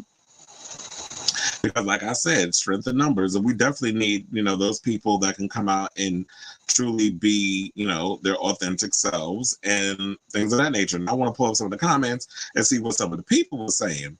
Because I know it's all love. That's one thing I like about Gay Magazine. Like, I know it's all love over there. So they're not going to really say anything too crazy. Now, one person said, in the words of my great-grandma, that's good, baby. Just don't bring home no... Now, we're not going to go there with that one. Just don't bring home a white man. And then Kevin Ortega, Rojas Squad Follow, said he's been in a relationship with a Black influencer you all follow for months, actually. So, they about to gag y'all. But here's the thing. Y'all need to stop worrying about who people are sleeping with and stop automatically assuming that just because somebody Black is coming out of the closet, that immediately they run to somebody white. I mean, your feelings are valid, but y'all be doing the most with all that. That should be the last thing I worry about. Just like congratulate the kid and keep it moving.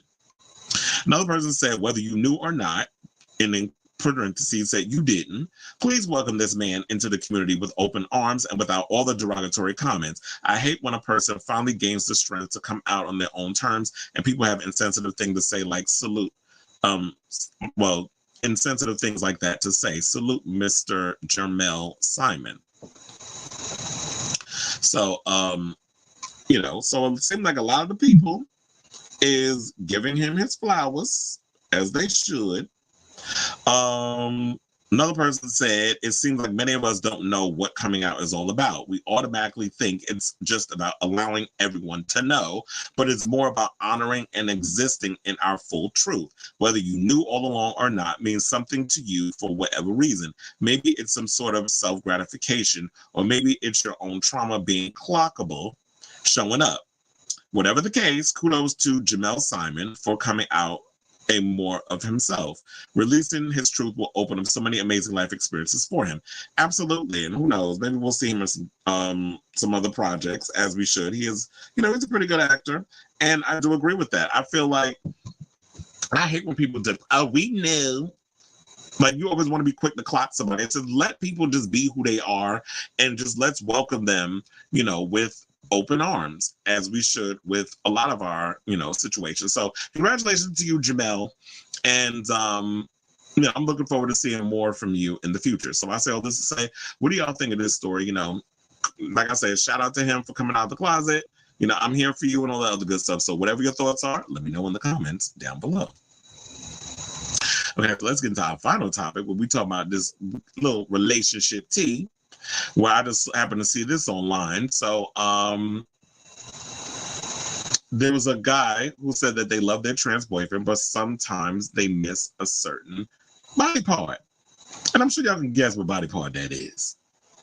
So I was like, for clarification, let me pull up one of the actual pictures from the page. Okay, so basically it said to Jake, because it's basically Ask Jake, says, I've been in a long-term relationship with my current boyfriend, who's female to male, for almost 2 years, and I love him very much. Being with him has helped me grow into the best version of myself. I also find him very attractive and sexy. I have no plans to leave him, and I would never cheat on him or do anything to hurt him. With that being said, I miss sex with cis men. It's not like there's anyone in particular in mind, but I miss performing oral and bottoming specifically. I feel bad even saying it because it's not something my boyfriend can control. And at the end of the day, it's just a superficial body part. I keep trying to just forget those feelings and be grateful for such an amazing relationship, but I also can't pretend like I don't think about it. How am I supposed to reconcile this? Well, here's how you reconcile it. Number one, don't affiliate a man's genitalia as a superficial body part, because it's not. There's so much more to us as men besides it just, a penis being just some superficial body part. It's a part of who we are. It's a thing that definitely got you off before you got with someone who is identifying as female to male. And to me, I don't like the idea of someone having to put down men in order to uplift your trans male boyfriend. It's like we can all exist in the same space. Although I know people got their issues with trans people and the gays, whatever. That's a whole nother conversation for a whole nother day. I don't want to get involved in that. That's not what this is about. But, I got to fire on all cylinders when I talk. However, when it comes down to it, I just feel like you don't need to kind of diss men's penises in order to uplift your man.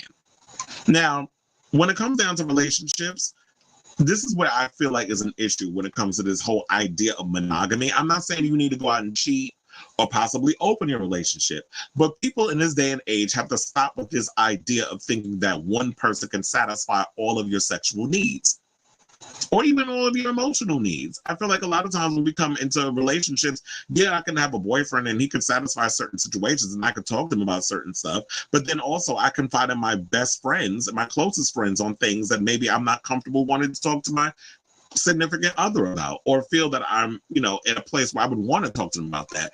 It's the same thing with, I know a lot of people could probably say the same thing about bisexuals, where it's like, oh, well, bisexuals are greedy. But it's like, oh yeah, if I'm committed to you as a person, then I'm committed wholly to you. But every now and again, when I'm in a relationship with a man or with a woman and I'm bisexual, every now and again I might want to cross over because I'm missing the other thing.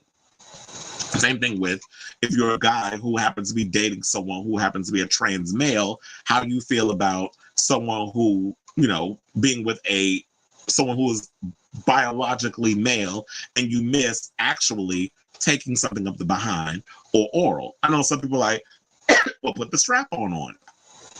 T.S. Madison had this conversation a while back that when she got into a relationship, she is a trans woman who still has her man's toolbox, titties at the top, dick at the bottom. But she got into a relationship with a trans male. She was dating someone who was a trans male who, number one, she said that was not upfront and honest about the fact that they were trans male to begin with.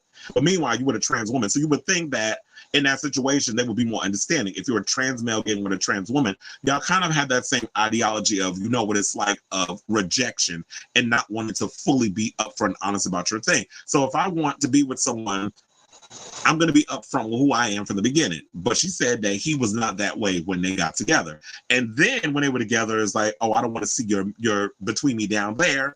And then I don't want you to, I want to pleasure you with a dildo. And it's not the same thing. You don't get the same type of pleasures. Shout out to the lesbians. Y'all do how y'all do over there. That's cute. But when it comes down to the man on man, I'm sorry, but a dildo is not the same as a actual penis, a flesh meat, something that ejaculates, something that feels hot in your butt. Yes, I used the bottom back in the day in my 20s. I don't anymore, so I know what it's like to bottom. But so that you don't know what that feeling is of something pulsating. I know I'm getting graphic, but whatever. Something that's pulsating inside of you, and that feeling, and somebody, releasing the nuts and all that other stuff, and inside of you, and you don't get that same experience. So I totally understand where this person's coming from. Now, I don't know, maybe you need to have the conversation if you feel the need that you might want to open up the relationship and be like, you know what, I love you and all this other stuff, but every now and again I crave dinglings. Whatever, if the boyfriend is not for that, then just go along with it. And if it doesn't work out, then you go back to whatever you did before. But I guess that's maybe the advice I could give you, because I'm like, what do you do in this situation? So that's my advice. But what was the advice that Jake gave? So they basically say, it sounds like you're being pretty hard on yourself for simply thinking about something you once enjoyed and missing that. Just because you feel that way, it doesn't mean you love your partner any less, nor does it discount the wonderful things the relationship provides. It also doesn't mean your partner isn't good enough. At the end of the day, we all have various aptitudes, capabilities, and advantages to bring into a relationship. But it's unfair to expect a partner to fulfill every single need and desire we might have at all times, regardless of their gender and sexual orientation, unless you're already given up on humanity or an AI boyfriend. So they also said, in fact, I can hear how much you truly love and respect your boyfriend. So clearly your connection runs much deeper than a certain body part. You simply miss some things that he can't currently provide you, but that's not the end of the world. In most relationships, there's logistical roadblocks to work through, whether it be an age difference, a discordant HIV status, opposite schedules, incongruent sex drives, or even physical distance, all of which may pose obstacles to getting needs met. Now, while it may be hard, I think about sharing your truth with your boyfriend. Sure, you might worry that he'll feel bad and he can't meet your needs, but what's most important to convey is that you still love him no matter what, and this issue is by no means his fault, not to mention the fact that you're still totally turned on by him. So they also said by talking it through, you may discover some solutions, or in some cases, even say it out loud if feeling heard can feel like enough, and you realize all you needed was to express yourself. Who knows? Maybe you'll talk it out and come up with a plan B. For example, trying out certain body part shaped toys might be sufficient adjunct to your sex life, or maybe it's time to consider opening up the relationship. Didn't I say all of this? I was like, well, sometimes with the toy, it may not even work because, look, no shade, but like I said, comparing it to the T.S. Madison story, some people feel like they don't want a toy. The toy is not going to be satisfying them. They don't want a dildo. They don't want a sex toy. They want the real thing, because can't no toy do to you what the real thing can give you. And that's some people's experience, and we shouldn't judge them or fault them based on that. Or like I said before, consider opening up the relationship to maybe include a cis man in the bedroom. Not meaning like you have to bring in a third, but just be like, you know what? We go out to the club. If we run into a guy, like, yeah, we have an open relationship, and it's like, oh, I just get off and want to watch you get pleasured. Or maybe it's like, okay, you go out and you hook up with somebody, I don't want to know about it. But if you are going to hook up with this person, protect yourself. Don't bring me home no STIs. Don't bring me home none of that stuff, because then that's the ruining of the trust. So when it comes to relationships, I feel like you have to communicate what it is that you will and won't include in your relationship. And if this guy is not for this thing, then you may have to consider other options. Meaning, I don't know, maybe break up, or just have to just keep those thoughts in your head. Just think about one that peeing and pleasure yourself at night thinking about it, but don't include it. If you really love your boyfriend, if he's like, no, I don't want to bring in a third, or I don't want to open up the relationship, then you got to respect that too. So it said, regardless, by sharing in a vulnerable way and collaborating on the issue, you build trust, intimacy, and respect in your relationship, which can only strengthen it. Now, let's face it, no man has everything. But I say you take the wins where you can, and the rest will work itself out. Having a long-term relationship with someone who sees, supports, and loves you is a rare find. A penis, on the other hand, is a dime a dozen. Well, yeah, exactly. When it comes to sex, penises are a dime a dozen. That's why I said when it comes to relationships, you get what you want out of it based off of who you with. So that's all I gotta say on that. So what do you think of this story, and what advice would you give this young man in regards of his relationship and him being with a trans person? Whatever your thoughts are, let me know in the comments down below. Okay, Robert says, I would use my friends and they're good people, but they don't understand what makes me click. They fail because I don't like dumbing myself down, hinting dating people a decade or two older. As I say, everybody has their thing, and everybody knows what it is that they like. Or, well, I don't know. It's just, it is what it is what I say. That was the advice I'm going to give. And if y'all, like I said, if y'all got any other advice y'all want to give, y'all can drop it in the comments. And also, you know, as before we kick off the show or click off the show, because this is the end of the show, it's the last topic. If you can, I did create a poll for Terrifier. Like, let me know on YouTube, what is your favorite Terrifier movie? Was it Terrifier 1? Was it Terrifier 2? Or was it Terrifier 3? So please hit that, hit that. And also, make your cast your vote, I guess is what I'm trying to say. And then also, if you have not, please hit that like button and that subscribe button. Also, smash that notification button so that way you know when we go live with a brand new episode of Chris Avalon Unfiltered. And with that, I would like to say thank you all for tuning in. Tune in. I should be back on tomorrow for a brand new episode of Chris Avalon Unfiltered. God willing, if there's any good, juicy stories going on, as there usually is. But yeah, love you all for watching. Tune in tomorrow for a brand new episode. And until next time, thank you all for tuning in, and ciao, darlings.